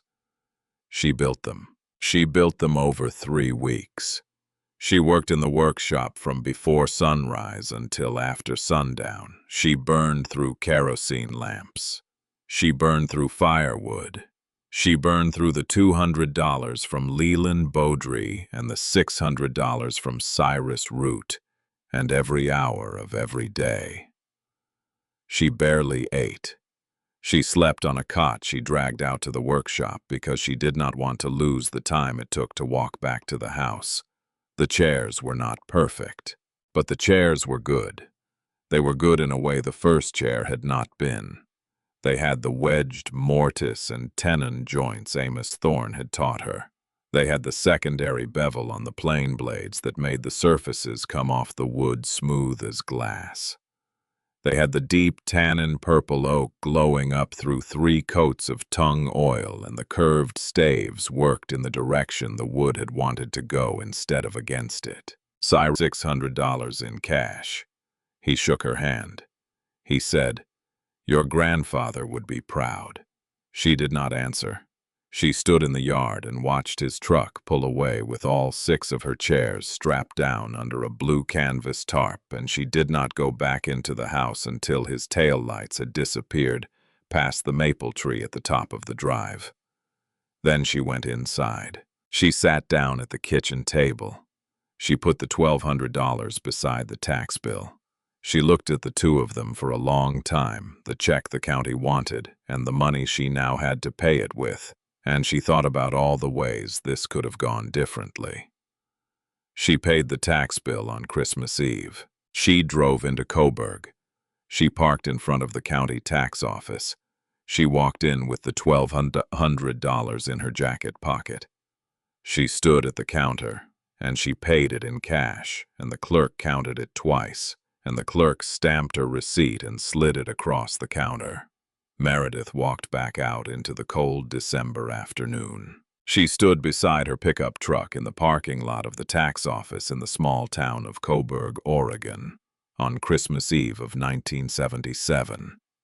And she looked up at the gray sky over the valley, and she said out loud into the empty parking lot, "Grandpa." That was all she said. She drove home the long way. She drove home the long way because the woman in the black sedan had not yet appeared on her drive, and Meredith did not know that the woman in the black sedan was already at that moment 3 miles from Meredith's mailbox, lost on a country road she had never been down. The woman's name was Vivian Hale. She was 39 years old that December. She was an interior designer out of Portland, and she had been driving south down Interstate 5 that morning to meet a client in Cottage Grove, and she had taken an exit 20 miles too early because she had been thinking about her divorce and had missed the sign. She had spent the last 40 minutes on progressively smaller roads trying to work her way back to the highway, and she had finally admitted to herself that she was thoroughly and completely lost. She had pulled into the first driveway. She saw a gravel drive climbing up between 2 rows of leafless maples toward a farmhouse she could just make out at the top. The mailbox at the bottom of the drive, said Whitfield. Vivian Hale drove up the gravel drive with the last of the December light going golden on her windshield. She parked in front of the farmhouse. She got out. She was going to knock on the door and ask for directions to Interstate 5.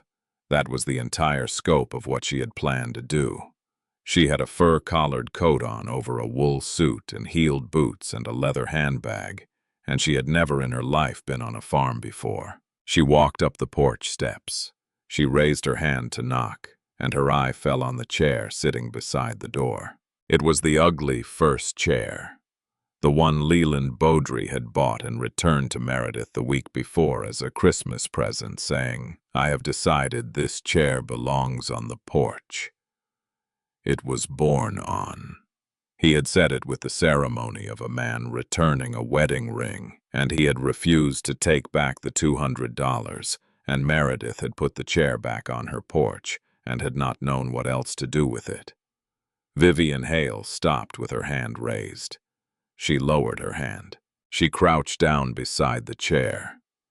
She looked at it the way an interior designer looks at a piece of furniture, which is to say, the way a jeweler looks at a stone, or a doctor looks at an X-ray, or a hawk looks at a rabbit in a field. Her eyes moved over the curve of the seat and the sweep of the back staves, and the deep, resonant color that glowed up through the tung oil in the low winter sun.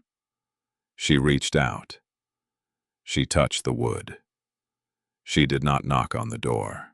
She walked back down the porch steps and up to her sedan, and she opened the back door and she pulled out a small leather-bound notebook and a fountain pen. She walked back to the porch. She sat down on the step in her wool suit and her heeled boots, and she began to sketch the chair. She was still sketching when Meredith's pickup truck came up the drive 20 minutes later. Meredith got out of the truck. She saw the black sedan. She saw the woman in the fur-collared coat sitting on her porch steps sketching her chair. She did not know, of course, what she was looking at. She did not know that Vivian Hale had furnished the private homes of 3 of the wealthiest men in the state of Oregon, and that Vivian Hale was in the middle of designing a mountain lodge project at the edge of the Cascades that was going to define her career for the next decade, and that Vivian Hale had been looking for exactly this piece of furniture and exactly this color of wood for the last 18 months, and had begun to believe she was not going to find it. Meredith saw a lost woman on her porch. She walked up the steps. She said, "Can I help you?" Vivian Hale looked up from her sketchbook. She said, "I was hoping you might. I am completely lost." Then she said, "Who made this chair?" Meredith said, "I did." Vivian Hale closed her sketchbook. She stood up. She was a tall woman. She had dark hair cut sharp at the shoulders. Her eyes were the color of coffee, and when they settled on Meredith, they did not move. They did not soften. They did not look her up or down. They just looked the way certain people look at other people when they are trying to understand what they are seeing. She said, "May I see more of your work?" Meredith took her into the workshop. The 5 remaining chairs from the set of 6, the one she had built as a spare, in case one failed, was standing in the corner beside the workbench. 2 small tables in various stages of completion sat on sawhorses in the middle of the floor. A long, low bench that she had begun as an experiment stood against the far wall. The workshop smelled of tung oil and cedar, and the faint, sour, sweet ghost of wine-cured oak, and the low December light came in through the high windows and lit everything up gold. Vivian Hale did not speak for a long time. She walked around the workshop with her hand on her chin. She touched the tables. She sat in the spare chair. She ran her fingers along the top of the bench. She turned pieces over and looked at joints. She stood back and looked at the composition of the room the way someone looks at a painting hung in a gallery. Finally, she said, "Where does this wood come from?" Meredith said, "The pile behind the barn." Vivian Hale said, "Show me." Meredith led her up the tractor track in the last of the December light. They walked past the equipment shed. They climbed the small rise. They reached the clearing. Vivian Hale saw the mountain of barrels for the first time. She put her hand over her mouth. She said, "Oh my God." She said, "How many are there?" Meredith said, 800 roughly, maybe fewer now. I have been using them. Vivian Hale stood in the clearing in her wool suit and her heeled boots and looked at the 800 wine-stained oak barrels stacked against the tree line on a farm in Oregon in the last week of the year 1977. And something happened to her face that Meredith Whitfield would not fully understand until years later. Vivian Hale was seeing a career. She was seeing an aesthetic. She was seeing the answer to a question she had been asking at conferences and in showrooms and in the pages of design magazines for 2 years. She turned to Meredith. She said, "I want to place an order." She said, "I will need 10 chairs, 3 dining tables, 5 of the long benches, in this wood, delivered by August." She said, "The advance will be $3,000, half now, half on delivery." She said, "Do you have a card?" Meredith Whitfield stood in the cold December dusk beside a mountain of barrels. A man in a pressed shirt had called garbage, and she said, "I do not have a card." Vivian Hale opened her leather handbag and took out a business card of her own. She wrote a number on the back with her fountain pen and handed it to Meredith. She said, "That is my home telephone. You will need to call me tomorrow to discuss specifications. In the meantime, I am going to write you a check for $1,500, and I'm going to expect a signed agreement in the mail by the 12th of January. Is that understood?" Meredith said, "Yes." Vivian Hale said, "Good." They walked back down the tractor track together in the near dark. Vivian Hale wrote the check on the hood of her sedan by the light of the headlamps. She got in her car. She rolled down her window. She looked at Meredith one last time and she said, "One more thing. Do not sell to anyone else in the Pacific Northwest for the next 12 months. I want exclusivity in this region on this material. If you agree, I will pay you a bonus of $1,000 against future orders." Meredith said, "I agree." Vivian Hale drove away. Meredith Whitfield stood in her yard with a check for $1,500 in one hand and a business card in the other. And she watched Vivian Hale's taillights disappear past the maple tree, and she felt for the second time in her life the specific vertigo of a door opening in a wall she had not known was a wall. She walked back into the house. She built a fire. She sat in the ugly first chair and she stared into the flames of the wood stove until her eyes closed. She fell asleep in the chair. She would remember it decades later as the first night since the funeral that she had slept the whole night through. But the storm was still coming. The storm was 2 months away, and it was going to break her all over again, and it was going to teach her something. The tax bill and the ugly chair and even Amos Thorne on his mountain could not teach her. It was going to teach her that she was not alone. The storm came on the 23rd of February. It came from the north off the Pacific, and the weather report on the radio that Meredith kept beside the workbench had been talking about it for 3 days. A low-pressure system, dragging cold air down out of the Yukon, wet air up from the Gulf of Alaska, and the two meeting somewhere over the Coast Range and turning into the kind of storm that Western Oregon gets once every 10 years and remembers for 40. Meredith heard the forecast on Wednesday morning. By Wednesday afternoon, she had done what she thought was enough. She had covered the tar paper patches on the workshop roof with a second layer of plastic sheeting. She had brought the 6 chairs she was building for Vivian Hale in from the porch. She had stacked her drying staves under an oilcloth in the corner of the workshop where the roof was tightest. She had thought about the barrels out in the clearing and decided there was nothing she could do for them that she had not already done. They were out in the weather. They had been out in the weather since August. They would survive one more night. That was Wednesday. By Wednesday evening, the wind had turned. She stood on the porch at 8 o'clock with a cup of coffee going cold in her hand and watched the tops of the firs on the ridge bending sideways in a way she had never seen them bend, and she understood that the weather report had been wrong. This was not a February storm. This was a March storm come a month early, and it had teeth. She had a decision to make. She had a decision to make that no one else knew she had. On Friday morning, she was supposed to be in Portland. Vivian Hale had called her 3 weeks earlier from an office overlooking the Willamette River. Vivian had told her about a design fair in Portland, the Northwest Craft Exposition. It ran for 3 days at the Memorial Coliseum. Vivian had reserved a small booth.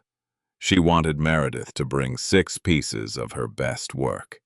She wanted Meredith to meet 3 specific buyers, one of them from San Francisco, one from Seattle, one from a boutique in New York City.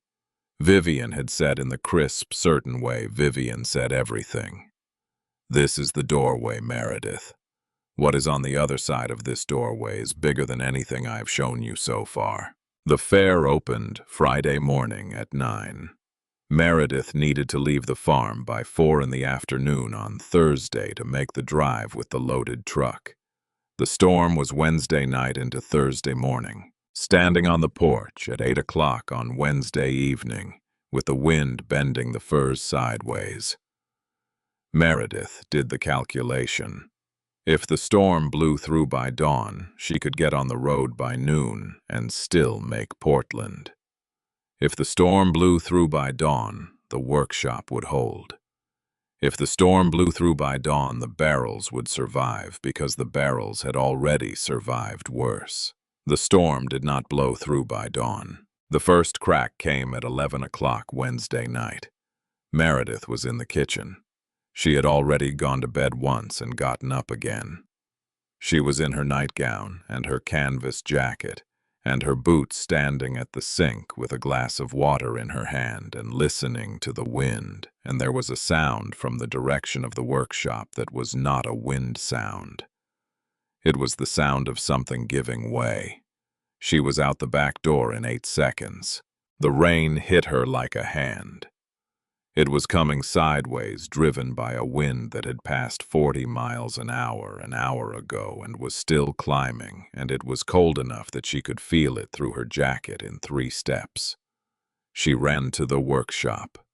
The northwest corner of the roof had opened, not fallen in, not collapsed, but the plastic sheeting had torn free of its nails and was flapping wildly in the dark, and underneath the sheeting, the tar paper was already coming loose, and the water was pouring in a steady, dark stream directly onto the corner of the workshop, where her drying staves were stacked, and where the 6 new chairs for Vivian Hale were half built on the workbench. She stood in the doorway of the workshop for 1 second. Then she was moving. She hauled the 6 chairs one by one to the far corner of the workshop where the roof was still holding. She threw a canvas tarp over the drying staves and weighted the corners with cinder blocks.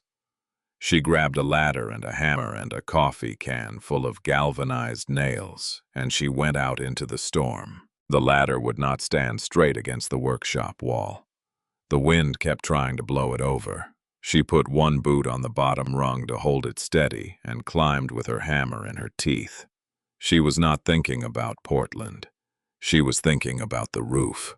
She reached the top of the ladder and she got her hand on the flapping edge of the plastic sheeting, and she pulled it back down over the tar paper, and the wind fought her every inch of the way, and she drove nails through the plastic and into the wooden roof one after another, after another. The rain was in her eyes. Her hands were numb. The ladder was shifting under her boots because the ground had turned to mud. She got the plastic secured. She climbed down. She stood in the yard in the driving rain and looked up at the workshop roof and saw that the plastic she had just nailed down was already beginning to lift again at the far corner. The wind was tearing at it. The nails were not going to hold. She needed a full sheet of plywood or a run of new tar paper, and she had neither at the house, and the nearest lumber yard was in Eugene and would not open until 7 in the morning. She stood in the yard. She stood in the yard in the driving cold rain in the middle of the night, and she understood in one clear moment that she was going to lose the workshop. Not the whole workshop. The workshop building would stand, but the roof was going to fail in that corner, and the water was going to come in for hours, and by dawn there would be 6 inches of standing water on the workshop floor, and the 6 chairs for Vivian Hale would be ruined, and the drying staves would be ruined, and the professional bandsaw she had bought with Vivian Hale's advance would be standing in the water and would be ruined too, unless she went to Portland tomorrow. If she went to Portland tomorrow, she would have to leave the workshop as it was and hope. If she stayed at the farm, she would not go to Portland, and she would lose the doorway Vivian had promised her, and she would lose the buyers from San Francisco and Seattle and New York, and she would lose whatever was on the other side of that doorway that Vivian had said was bigger than anything Meredith had seen so far. She stood in the yard. She stood there for a long time. Then she walked back into the workshop. She walked to the small desk in the corner where she kept the telephone. She picked up the phone. She dialed the operator. She placed a person-to-person call to the Portland number. Vivian had given her the number of the office overlooking the river, and it rang 11 times before Vivian's answering service picked up. Meredith left a message. She said, "This is Meredith Whitfield. Please tell Vivian I will not be at the exposition on Friday. There is a storm. I have to stay. I am very sorry." She hung up the phone. She stood in the workshop. She looked at the 6 chairs stacked in the far corner, and the covered staves, and the professional bandsaw, and the ladder still leaning against the outside wall in the dark, and she said out loud to no one, "You pick the wood." Then she went back outside into the storm. She worked all night. She worked through the night in a way she had never worked in her life. She hauled every piece of scrap plywood she owned from behind the equipment shed to the workshop roof, one piece at a time, up the ladder in the wind. She nailed each piece down over the failing corner. When she ran out of plywood, she used the cutting boards from her kitchen, and when she ran out of cutting boards, she used the door of the old chicken coop that had fallen off its hinges last summer. She hauled buckets. She emptied the water that was already inside the workshop. She stood on the workbench and stuffed rags into the crack where the roof met the north wall. At 3 in the morning, she remembered the barrels. The barrels. 800 barrels of wine-stained oak stacked in the clearing beyond the barn, uncovered, exposed. absorbing the rain that had been falling for 6 hours and would fall for 6 more. She ran. She ran up the tractor track in the dark with a flashlight in one hand and the wind at her back, and she reached the clearing, and she saw what she had feared she would see. The barrels she had not yet used were sitting in 3 inches of standing water, and the water was rising, and the wood, the precious wine-cured oak that had waited 100 years to grow, and 5 years to age and would soon be worth more per board foot than any wood in the state of Oregon, was drinking rain by the hour. She did not know what to do. She did not have enough tarps for 800 barrels. She did not have enough plastic sheeting. She did not have enough anything. She stood in the clearing in the middle of the night, in the middle of the storm, and she started to cry. She was too tired to stop it. She had been running on adrenaline for 6 hours, and there was nothing left, and the tears came the way rain comes without her deciding. She sank down onto the wet ground. She sat there in the mud with the flashlight beside her on the ground, pointed uselessly at the sky, and she put her face in her hands and she gave up. She would remember that moment for the rest of her life. She would remember it not because of what she had lost, but because of what happened next. She heard an engine. She lifted her head. She lifted her head and she saw headlights coming up her drive. Not one set. 3 sets. 3 trucks in a line moving slowly through the storm, their headlights sweeping across the yard and the barn and the back of the house. She stood up. She started walking down the tractor track toward the yard. She was covered in mud. Her hair was plastered flat against her skull. Her jacket was so heavy with water that it hung on her like a wet blanket. She walked into the yard, and she saw the 3 trucks pulling to a stop, and she saw the doors opening, and she saw the men and women getting out. The first truck belonged to Jed Callahan. Jed Callahan, the cattleman who had pulled his pickup over on her drive in September and told her that her land looked like a junkyard. Jed Callahan, whose son had died in a haying accident in 1971, and whose wife had died of grief 18 months later. Jed Callahan, who had not spoken to her since that day at the fence line. He was wearing a yellow rain slicker. He was carrying a roll of heavy blue tarp. He looked at her across the muddy yard and he said, "We saw your lights." The second truck belonged to Pastor Ellis Grady. Pastor Grady was in his 50s, a Methodist with a soft voice and a hard handshake, and he had presided over Otto's funeral 6 months ago. He climbed down out of his truck with 2 of his sons, Isaac and Daniel, and Isaac was the young man who had been working for Meredith since January. Isaac had a hammer in his belt. Daniel was carrying a coil of rope. The third truck belonged to Leland Beaudry. Old man Beaudry, who had bought the ugly first chair for $200 in November. He was 71 years old, and he should not have been out in a storm at 3 in the morning. But he was, and the bed of his pickup was loaded with lumber and plastic sheeting and a stack of 10 heavy canvas tarps he had brought from the general store in Coburg. He was already unloading before his engine had stopped ticking. Meredith stood in the yard. She could not speak. Jed Callahan walked toward her. He stopped 3 feet away.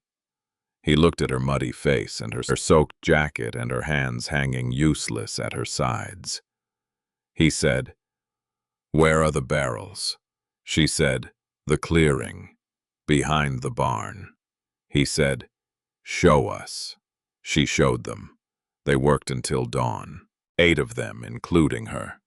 Jed Callahan and his hired hand Ephraim. Pastor Grady and his 2 sons. Leland Beaudry, 71 years old, working in the mud, beside a young woman who was not his blood, but who had built a chair he sat in every evening of his life. 2 more men she did not know at first, who arrived in a 4th truck at 4 in the morning after Beaudry had called them from his kitchen phone before he left home. They covered the barrels first.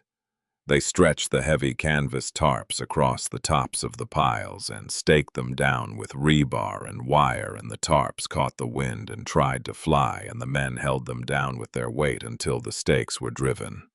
They dug shallow trenches to drain the standing water. They built low berms of mud and gravel around the perimeter of the clearing to keep more water from running in. Then they went to the workshop. They found the roof failing in the corner. Meredith had already patched, and they tore the whole corner off and rebuilt it with new plywood Beaudry had brought, and a run of new tar paper Isaac Grady had thought to grab from his father's barn on the way over. They worked in the freezing rain at 4:30 and 5 o'clock and 5:30 in the morning, and they did not stop until the sky in the east had gone from black to gray and the rain had begun to slack off. By 6 o'clock, the storm was breaking. By 6:30, the wind had dropped to a steady moan and the rain had softened to a drizzle. Meredith stood in the middle of the yard. She was shaking. She was shaking from cold and from exhaustion and from something else, something she did not have a name for yet, and she stood in the middle of the yard with the 8 men and women who had come up her drive in the middle of the night, and she looked at them and she said, "Why?" Jed Callahan did not answer at first. He was rolling up a length of unused wire. He finished. He put the wire in the bed of his truck. He walked over to her. He was 3 inches shorter than her grandfather had been, but his face had the same weather in it, and his eyes had the same tired kindness. He said, "Your grandfather brought me a load of firewood the winter my boy died." He did not say anything. He just came up my drive with a full cord of split cedar, and he unloaded it in my woodshed, and he drove away. I never thanked him. I did not know how to thank him. He looked at the ground. He said, "I am thanking him now." Pastor Grady walked over. He was drying his hands on a rag. He said, "Isaac has told me for 2 months what you are doing out here." I did not know what to think. I looked out my kitchen window at midnight, and I saw the light on in your workshop, and I saw the wind bending the trees, and I thought about what your grandfather would have done. Leland Beaudry said, "I told everyone I could think to tell. Some of them did not come. The ones who came, came." Meredith did not speak. She could not. She stood in the middle of the yard as the gray dawn came up over the ridge, and she looked at the men and women who had come to her land in the middle of the night. And she understood for the first time in her whole life what a community actually was. A community was not a thing you were born into. A community was not a thing you inherited with a farm. A community was a thing you had to earn. She had not known she was earning it. She had spent 6 months alone in a workshop trying to learn what her grandfather had known, and she had thought she was doing it by herself, and it turned out she had never been doing it by herself. Otto had been earning her community for 52 years before she was born. Otto had been building the account she was drawing on tonight. Jed Callahan was a debt from a load of firewood in 1971. Leland Beaudry was a debt from 30 years of nails and coffee and a load of firewood driven up in 1962 through ice-covered roads. Pastor Grady was a debt from the funeral of a wife whose grave Otto had helped dig with his own hands. She was standing in the middle of a bank account she had not opened. She started to cry. She cried standing there in the yard in the dawn light, and no one made a joke about it, and no one told her to stop. And Pastor Grady put a hand on her shoulder and left it there for a moment, and then took it away. Jed Callahan said, "Go inside." She said, "I have coffee. I can make coffee." He said, "We know you can. You go inside and get warm first, and then you make coffee. We are not going anywhere."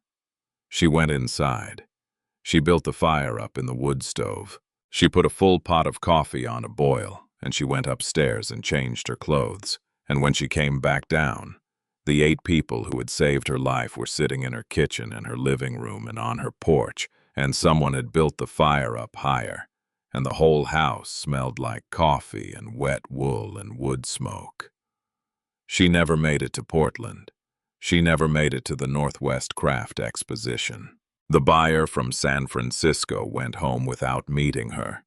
The buyer from Seattle went home without meeting her. The buyer from New York bought pieces from a maker in Bend, Oregon, whose name Meredith would never remember. Vivian Hale called her on Monday morning and was furious for about 90 seconds, and then Vivian let out a long breath and said, "There will be another doorway. There is always another doorway." Vivian was right. Vivian was right and Vivian was wrong. There was another doorway. It was a doorway Vivian did not open. It was a doorway that opened itself 5 weeks after the storm on a Saturday afternoon in the middle of April, when a black sedan came up Meredith's drive with a woman inside who had heard about a young furniture maker in Coburg, from the wife of a man who had bought 6 dining chairs from her the previous December. The woman in the black sedan was named Genevieve Ashcroft. She was 58 years old.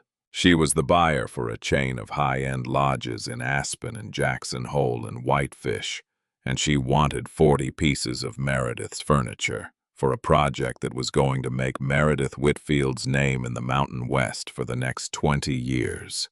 She wanted them in 6 months. The advance she wrote Meredith that Saturday afternoon was $3,000.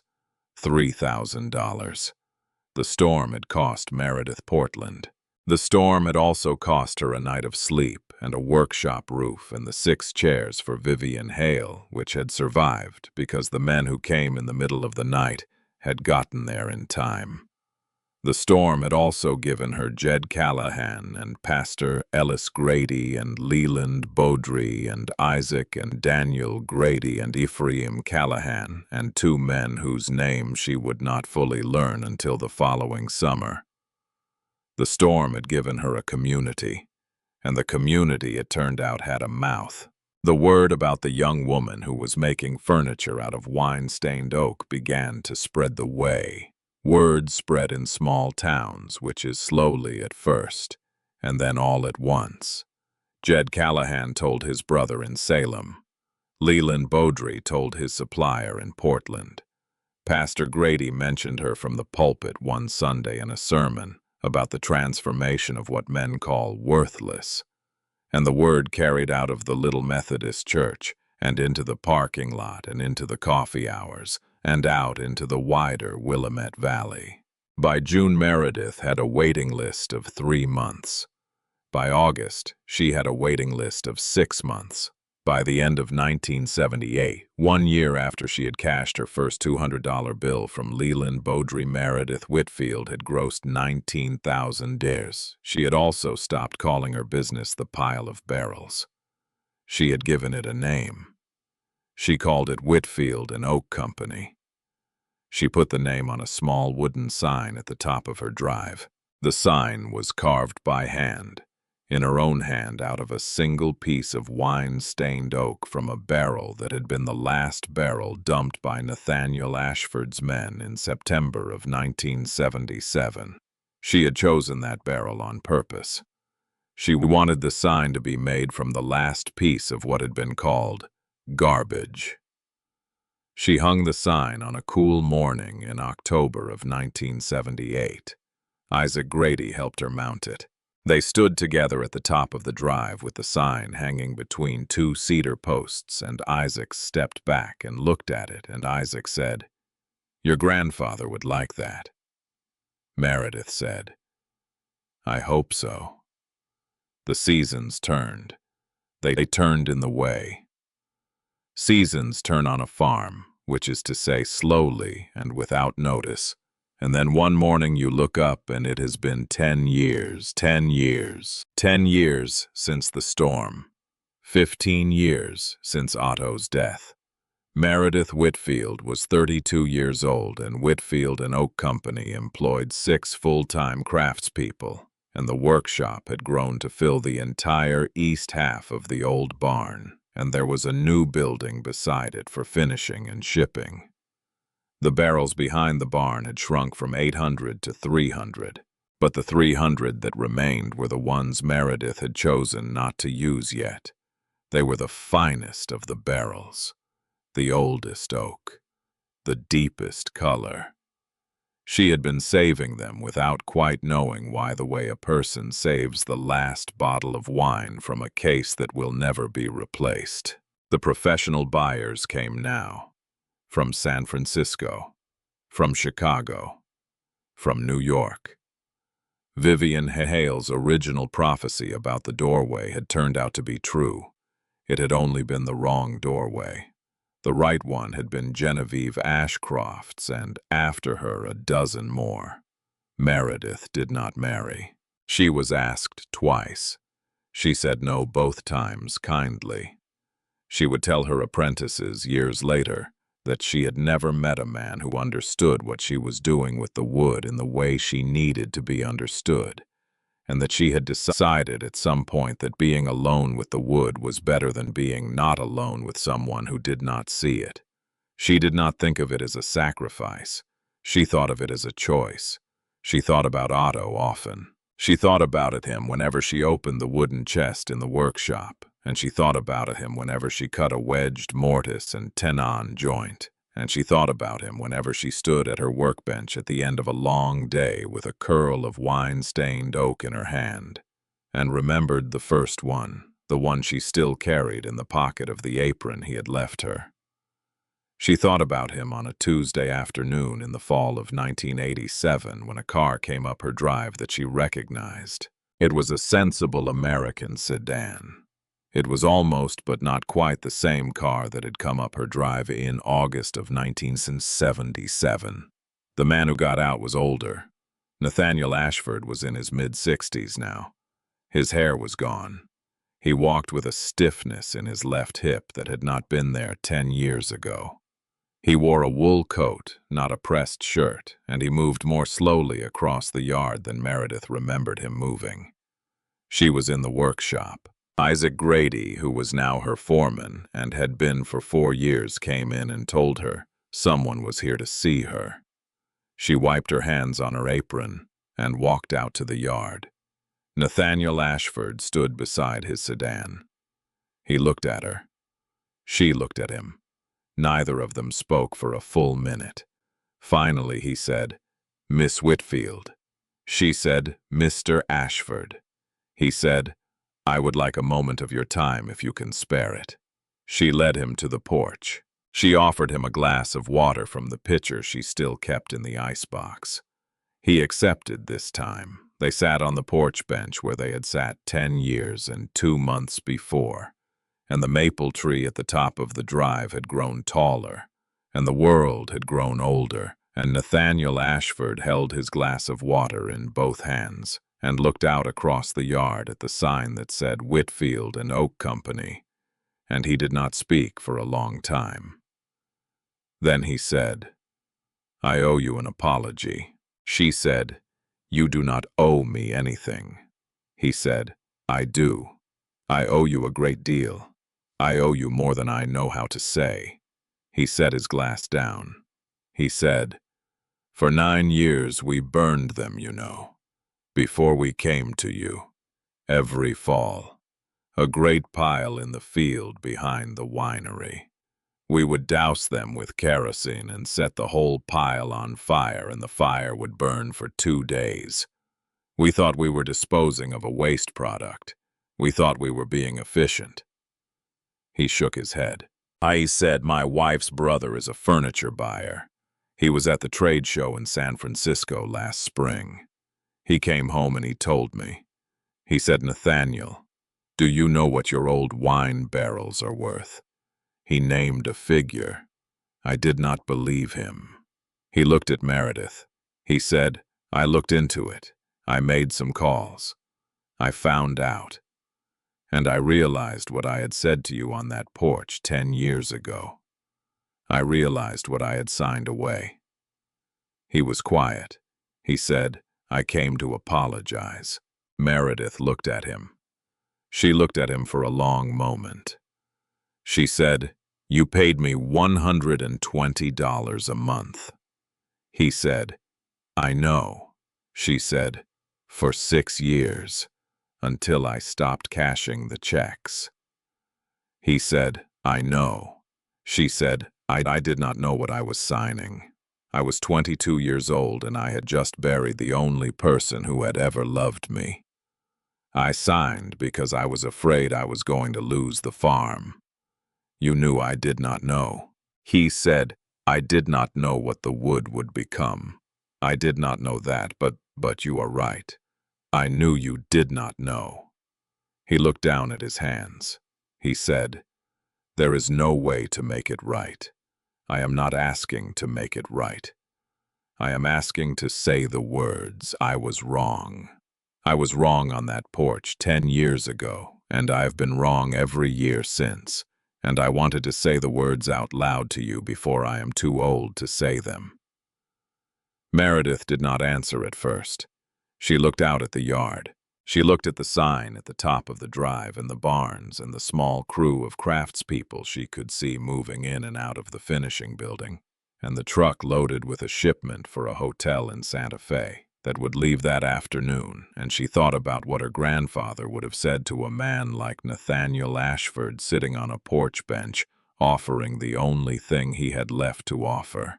She said, "Thank you." She said, "That is all I need from you.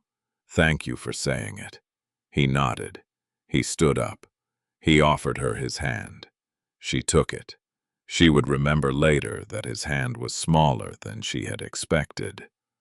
It was a small hand, an old hand, a hand that had counted a great many nominal monthly fees and signed a great many disposal contracts and been very sure of itself for a very long time. And now it was just a hand, warm and dry and slightly trembling, and she shook it and she let it go. He drove away. She watched his taillights disappear past the maple tree. She sat on the porch a long time after he was gone. She did not know that afternoon that the man who had come to apologize would be dead within 7 years, or that his son was already at that moment driving up from a legal office in Eugene with a folder of documents in his passenger seat and an idea in his head that was going to bring the Ashford name back to her land in a way she had not imagined. She did not know that yet. She had 6 years to not know it. The 6 years passed the way 6 years pass. Whitfield and Oak Company grew from 6 craftspeople to 11. The new building for finishing and shipping was expanded twice. Meredith bought her first delivery truck of her own so she could stop paying a freight company. She hired an accountant. She hired a lawyer. She hired a woman named Frances Delacour, who had run a small furniture gallery in San Francisco, and who understood in the way certain people understand how to talk to buyers who bought furniture, the way other people bought art. The barrels behind the barn shrank from 300 to 240. Vivian Hale, who had never entirely forgiven Meredith for the missed exposition in Portland, but had also never stopped placing orders, opened a boutique in Portland that sold Whitfield and Oak pieces alongside Persian rugs and hand-thrown pottery and the work of a photographer from Alaska. Meredith was invited to gallery openings and to industry dinners and to the homes of buyers in 3 states. She went to some of them. She did not go to most of them. She was more comfortable in the workshop. Amos Thorne came down off his mountain twice in those years. Once in the summer of 1989 when he was 90 years old and still walking without a cane, and Meredith drove him around the workshop and let him see what she had built and what her people were building, and he grunted at everything and criticized nothing, which she understood by then to be the closest thing to blessing he was capable of offering. Once again in the summer of 91 when he was 92 and moving more slowly, and this time he stayed 3 days and slept in her guest room and told her stories about her grandfather, that she had not known stories about a young man from Bavaria who had come west in 1925 with nothing and had spent a winter cutting cedar for a mill in Coos Bay, because that was the only work he could find. Amos Thorne did not tell her about Chicago. She did not ask. She had not yet found the false bottom of the wooden chest, and she had not yet read the letter, and there was no reason for her to have known that there was a Chicago to ask about. Amos Thorne died in his cabin on Whitewater Mountain in the fall of 2003 at 104 years old in his own bed, with the dog Judge's granddaughter beside him. He was found by a young woodworker from Bend, Oregon, who had been visiting him twice a month for the last 6 years to bring him groceries and clean his stove. The young man called Meredith before he called the police, but that was still ahead. In September of 1993, 16 years after the 800 barrels had first been dumped on her land, a new car came up Meredith Whitfield's drive. It was a black BMW. It parked in the gravel turnaround in front of the farmhouse where Nathaniel Ashford's American sedan had once parked twice. The man who got out was in his late 30s. He was tall and lean and clean-shaven, and he wore a dark suit with no tie, and he moved with the confidence of a man who had never in his life been asked to justify his own presence in a room. He looked around the yard for a moment. He looked at the sign at the top of the drive. Then he walked up onto the porch and knocked 3 sharp knocks on the front door. Meredith opened the door. She was 38 years old that fall. She was wearing her canvas apron over her flannel shirt, and there was sawdust in her hair, and she had been in the middle of finishing a corner of a walnut and oak sideboard she had promised a client in Denver by the end of the month. She looked at the man on her porch. She did not know him, but she knew somehow in the particular way a person recognizes a face they have never seen that she had met his father. He said, "Miss Whitfield." She said, "Yes." He said, "My name is Marcus Ashford. I believe you knew my father." She looked at him for a long moment. She said, "Come in." Marcus Ashford was 39 years old that September. He had gone to law school at Stanford. He had spent 7 years at a large firm in San Francisco. He had come back to Oregon 3 years ago to take over the operations of Blackwood Ridge Vineyard from his father, who had retired at the age of 69 with a bad hip and a heart condition. He was, by all reports, Meredith would later hear, a talented winemaker and a shrewd businessman, and a man who did not like to be told that a thing could not be done. He sat on her porch bench in his dark suit, and he accepted a glass of water from her pitcher, and he came directly to what he had come to say. He said, "The barrels." She said, "What about them?" He said, "I would like to buy them back." She said, "You would." He said, "All of them.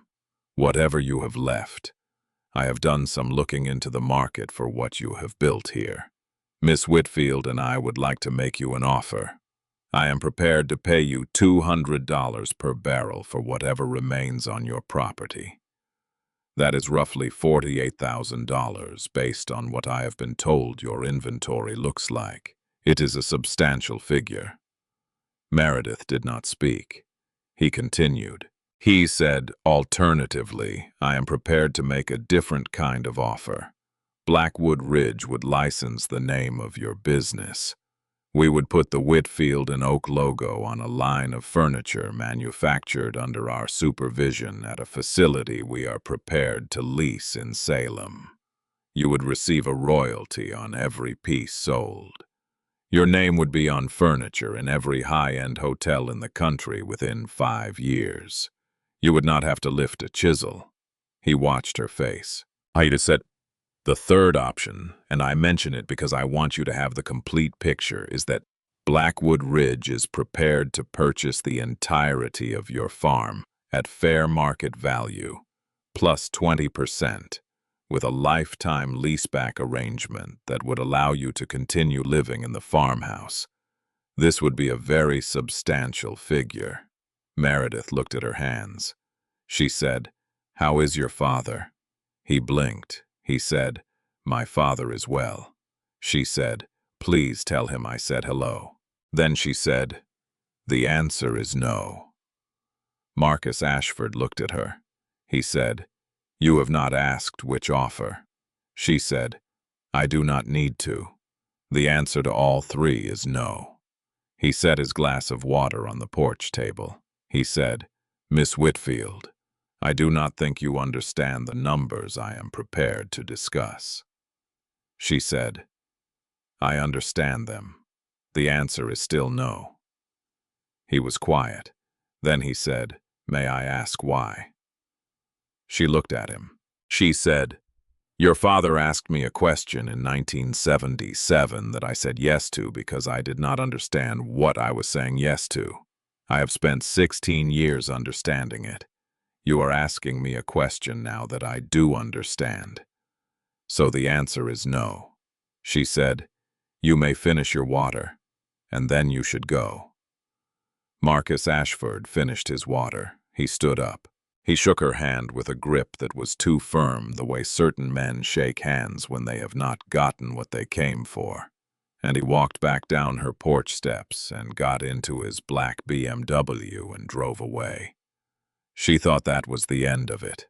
She was wrong. The papers arrived at her lawyer's office 3 months later, in the second week of December of '93. Her lawyer, a woman named Constance Freeman, who had handled Whitfield and Oak's affairs since 1985, called Meredith at 8 in the morning and asked her to come into the office as soon as she could.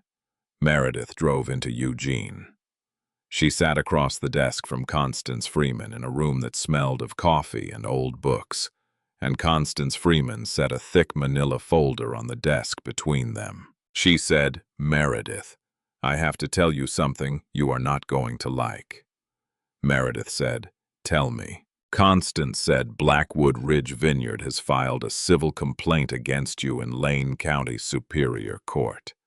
They are alleging that the storage of the barrels on your land constitutes the illegal harboring of industrial waste. They are seeking a court order requiring you to remove the remaining barrels within 90 days at your own expense. They are also seeking damages for what they call environmental degradation of the property boundary they share with your western tree line." Meredith did not move. She said, "The barrels." Constance said, "The barrels." Meredith said, "They gave them to me. His father gave them to me 16 years ago, in writing." Constance said, "I know. I have the original agreement in your file. It is a valid transfer of custody, and I am confident we can defeat this in court. But that is not the point. The point is what this is going to cost you in time and money, and in the way this valley talks about you for the next year." Meredith looked at the folder on the desk. She said, "Who is his lawyer?" Constance said, "A firm out of Portland. Aggressive, expensive. They are not doing this because they think they will win. They are doing this because Marcus Ashford believes you will settle to make it go away." Meredith looked up. She said, "I am not going to settle." Constance said, "I did not think you would." The lawsuit made the front page of the Eugene Register Guard on the 8th of January, 1994. It made the front page of the local weekly in Coburg on the 10th. It was mentioned on a Portland television station on the 15th. The story ran in various forms for 3 weeks, and the phrase "industrial waste" appeared in every version of it, and the phrase "Whitfield and Oak" appeared in most. And by the end of January, every person in the Willamette Valley who had ever bought a chair or a table or a bench from Meredith Whitfield knew about the lawsuit. The lawsuit hurt her business. 2 orders were canceled. One long-standing account, a boutique in Seattle, wrote her a letter saying they would need to pause purchases until the matter was resolved.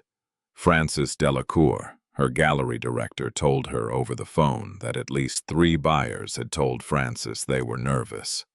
The lawsuit also, and this Meredith, did not anticipate, hardened the community around her. Leland Beaudry, 88 years old, that winter drove into Eugene on the 22nd of January to file a personal affidavit with the county clerk, stating that he had been present in the Whitfield workshop on multiple occasions between 1977 and 1985, that the barrels in question had been transferred to Miss Whitfield's ownership without conditions or reservations, and that any characterization of the wood as industrial waste was a deliberate misrepresentation of a valuable natural material.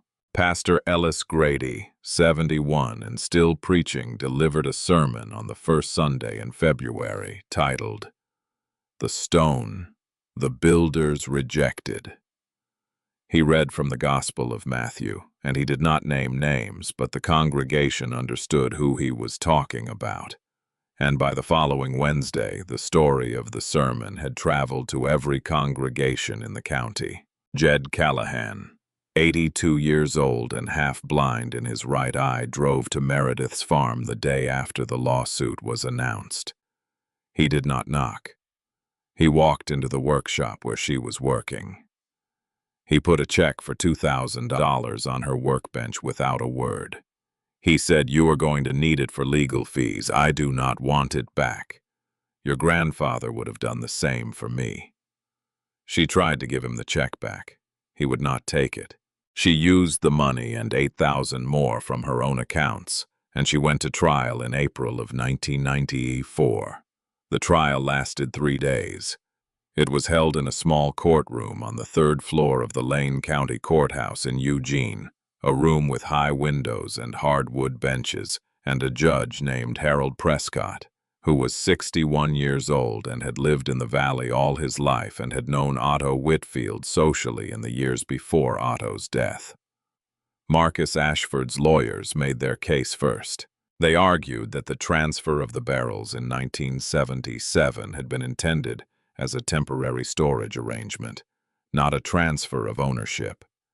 They argued that the accumulated wood exposed to weather for 16 years had leached tannin and residual sugars into the surrounding soil, in quantities that met the state's threshold for industrial contamination. They produced soil samples. They produced expert witnesses.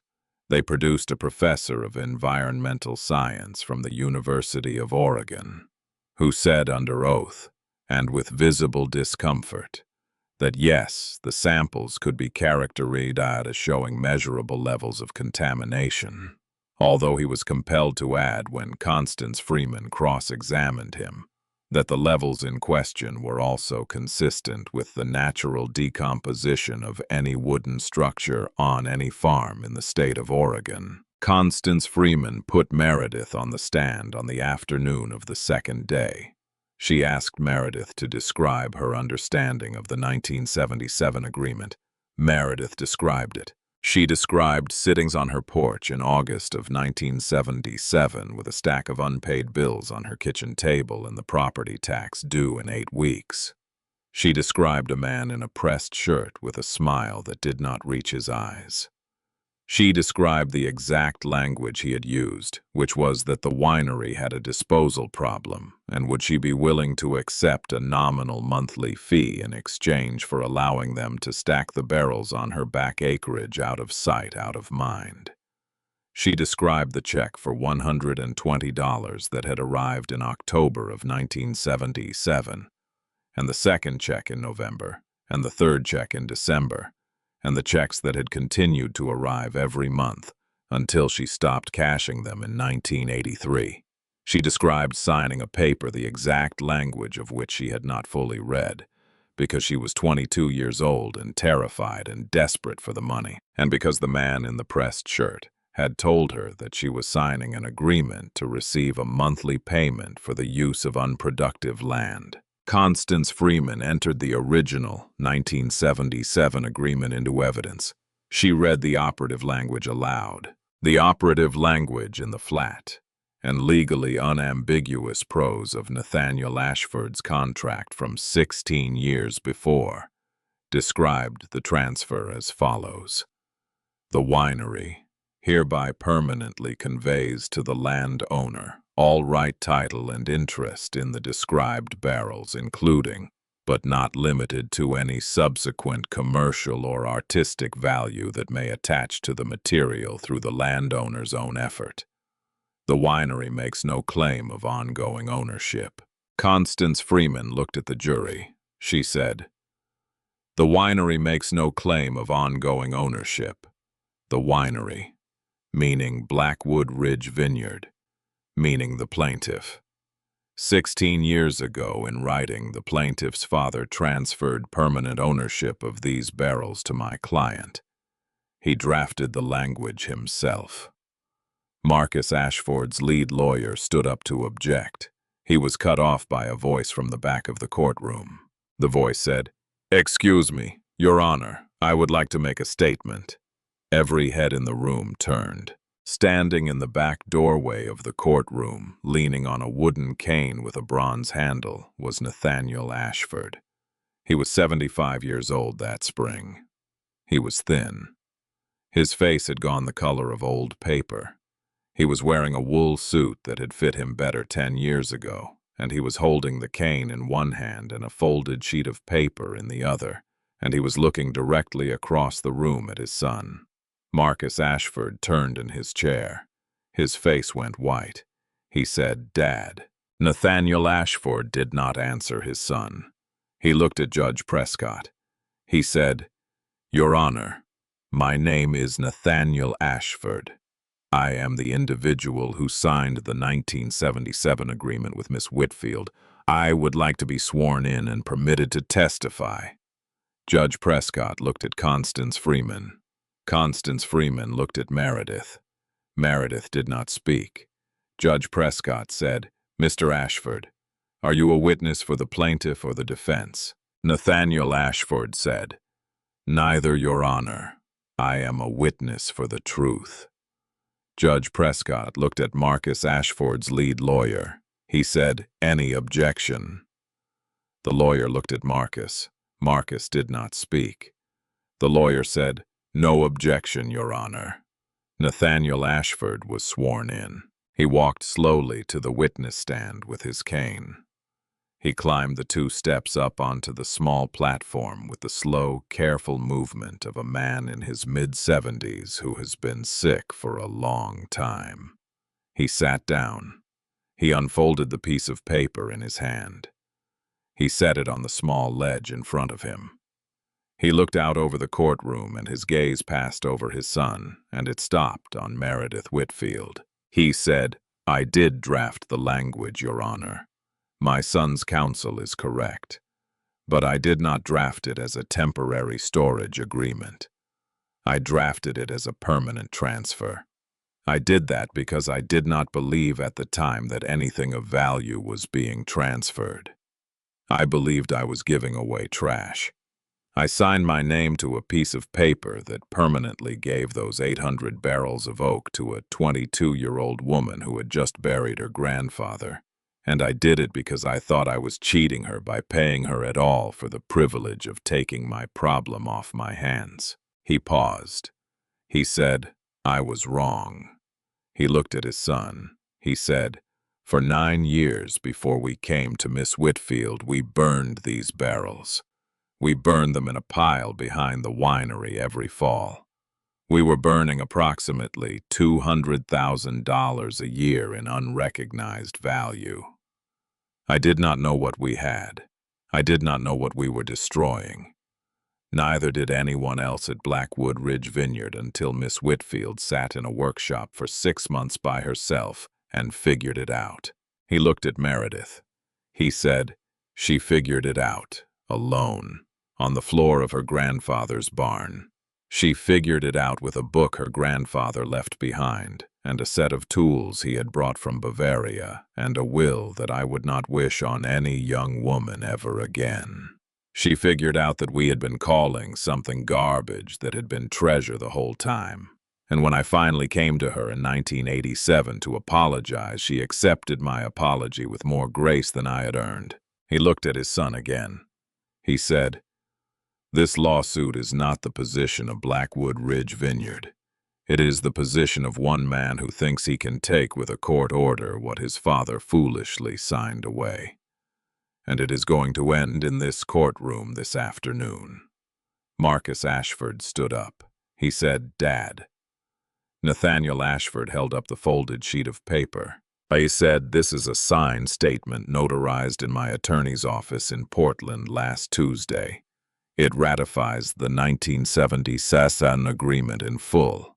It waives all claims by Blackwood Ridge Vineyard against Miss Whitfield or against Whitfield and Oak Company in perpetuity. It authorizes the immediate withdrawal of this lawsuit." He set the paper down.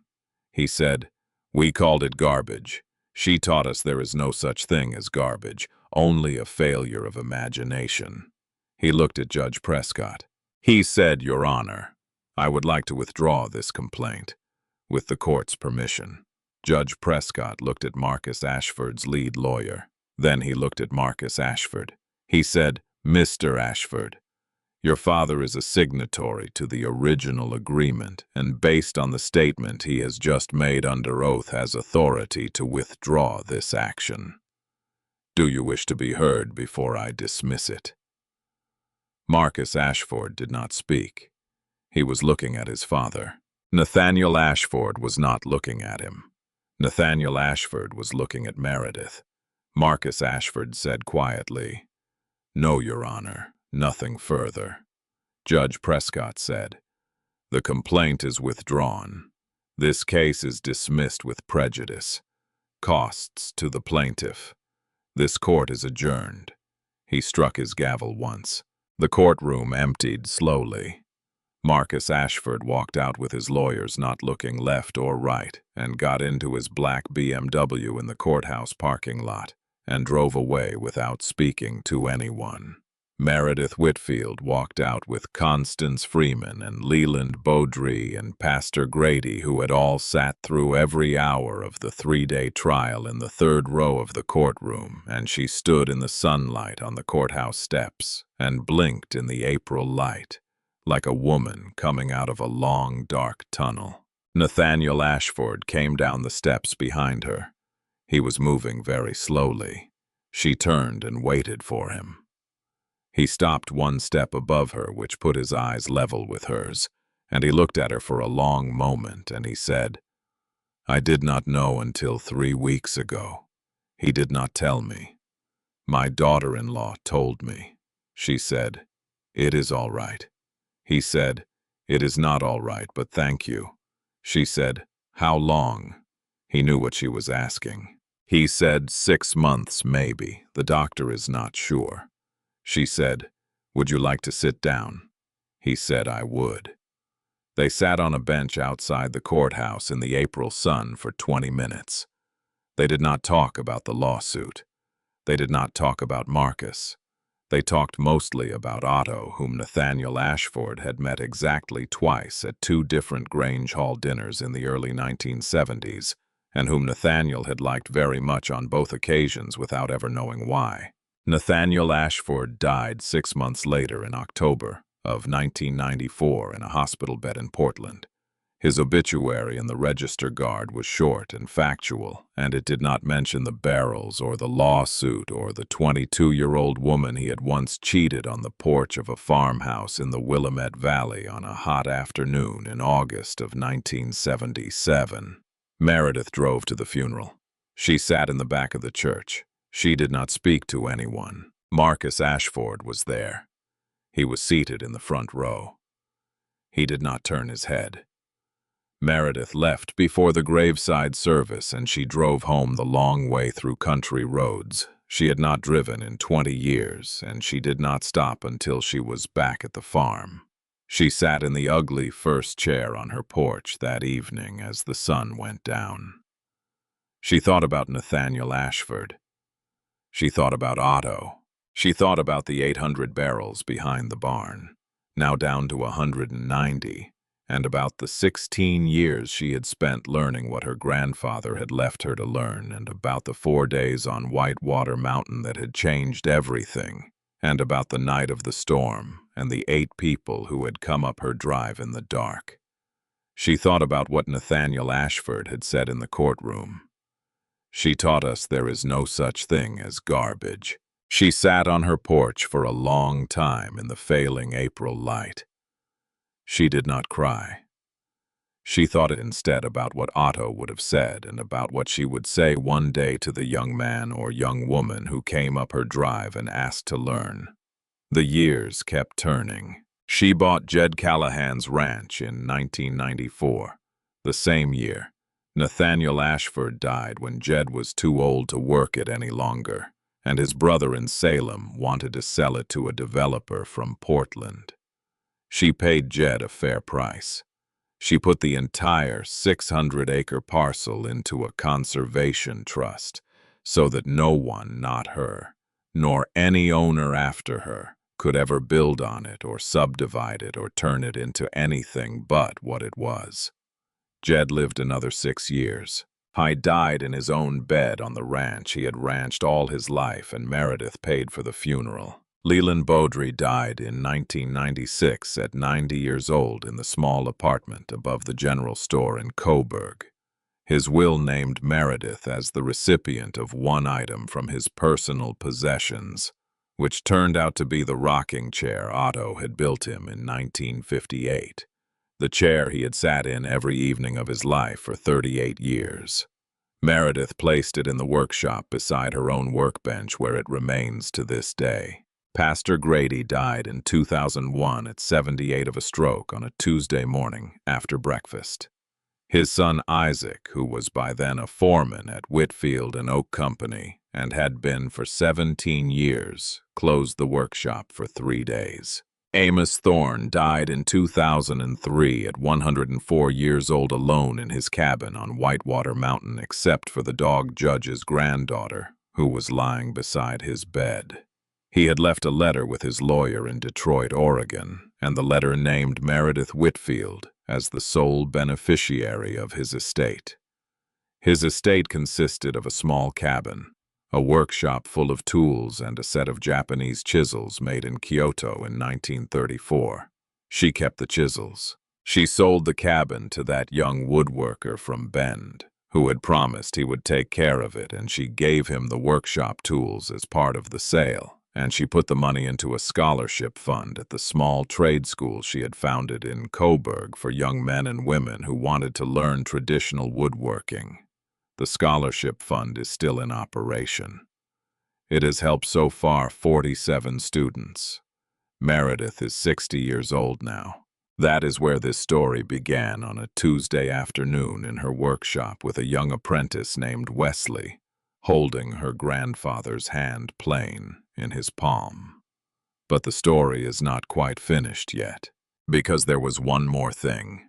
One more thing Meredith Whitfield did not know until she was 60 years old, on a rainy afternoon in November of the year in which Wesley came to her when she went into the workshop after Wesley had gone home for the day, and she took her grandfather's wooden chest down from the shelf where it had lived for 40 years. And she began, for reasons she could not name, to look at it more carefully than she had ever looked at it before. She had emptied that chest 1,000 times. She thought she knew everything in it. But that afternoon, sitting on the floor of the workshop with the chest open in her lap, she felt something along the underside of the base with her fingernail. A small ridge. A seam so thin she had never noticed it. She turned the chest over. She ran her thumbnail along the seam. She found a small brass tab no bigger than a fingertip set flush into the wood. She pressed it. A false bottom lifted 1/4 of an inch. She sat on the floor of the workshop with her heart moving in a way it had not moved in years, and she lifted the false bottom out of the chest.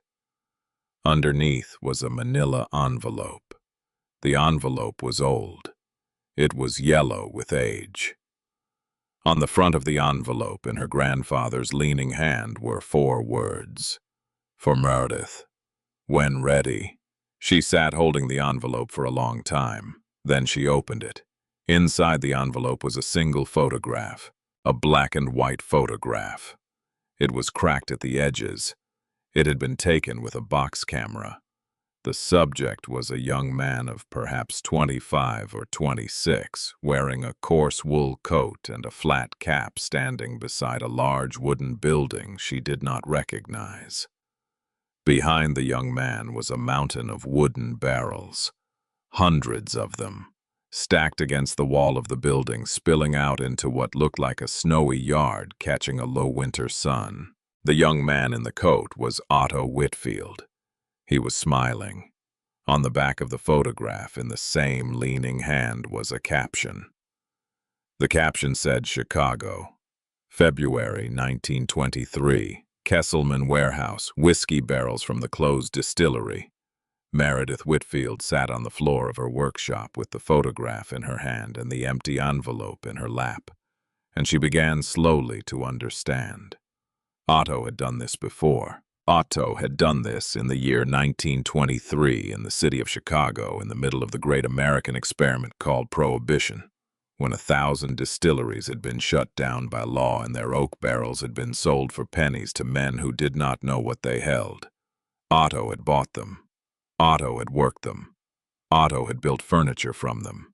And then Otto had lost them. She would learn later from the letter that was folded inside the envelope beneath the photograph that Otto had gone bankrupt in the fall of 1925. He had been undercut by a manufacturer in New Jersey who had figured out how to industrialize the process. He had lost his workshop and his tools and everything he had built. He had come west with nothing but the chisels wrapped in oilcloth in his pocket, and he had started over on a farm in Oregon, and he had never spoken of Chicago to anyone for the rest of his life. The letter, which was 5 handwritten pages long and was dated 1974, 3 years before his death, ended with a single paragraph. The paragraph said, "I am leaving this for you, because I believe you will one day face something I faced. I do not know what shape it will take. I hope it is not barrels. Barrels would be an unlikely coincidence. But I hope whatever shape it takes, you will listen to the wood before you cut it, and you will not be too proud to accept help when help comes to you, and you will remember that a man's real inheritance is not what he leaves in his will. It is what he plants in the people who loved him. I planted the best of myself in you." Your grandfather, Meredith Whitfield, sat on the floor of her workshop for a long time. She did not cry. The tears had a way at 60 years old of coming later in private in the middle of the night, in the room that had once been her grandfather's. She stood up. She walked to the wall behind the workbench. She took down a small pine frame she had made herself 20 years earlier for a photograph she had not yet chosen. She fitted the picture of Otto and the Chicago barrels into the frame. She hung it on the wall behind the bench where the light from the high windows would fall across it in the afternoon. She stepped back. She looked at it. She said out loud into the empty workshop, "You could have told me." Then after a moment, quieter, she said, "But you did tell me. You told me everything." She turned. She walked to the shelf. She took down her grandfather's hand plane, the one that had lived on that shelf for 40 years, the one whose handle had been worn smooth by a man's grip in a city she had never seen in a decade before her mother was born. She held it in her hand. She walked out of the workshop. She locked the door. She walked across the yard toward the house. The next morning, when the young apprentice named Wesley came in for his day's work, Meredith was waiting for him at the workbench. On the bench in front of her was the hand plane. Beside the plane was the photograph in its pine frame. She placed the plane in Wesley's palm. She placed the photograph in his other hand. She said, "That plane belonged to my grandfather. He carried it across the Atlantic in 1912. He carried it through 2 wars, 3 moves, and 1 wife he loved for 53 years. He gave it to me on a day when I thought my life was already over." Wesley looked at the plane. He looked at the photograph. He looked at the barrels behind the young man in the photograph, and his face changed the way a young man's face changes when he understands for the first time that he is standing in a story much larger than himself. She said, "This was his once, his father before him. Now it is yours." She said, "He said something to me. He said it more than once. He said waste is just a failure of imagination, Wesley. This wood has lived a life. Listen before you cut." She stepped back from the workbench. She said, "Now you know." She said, "Now go make something worth the wood." And the story goes on. The story goes on the way stories go on when they have been planted well.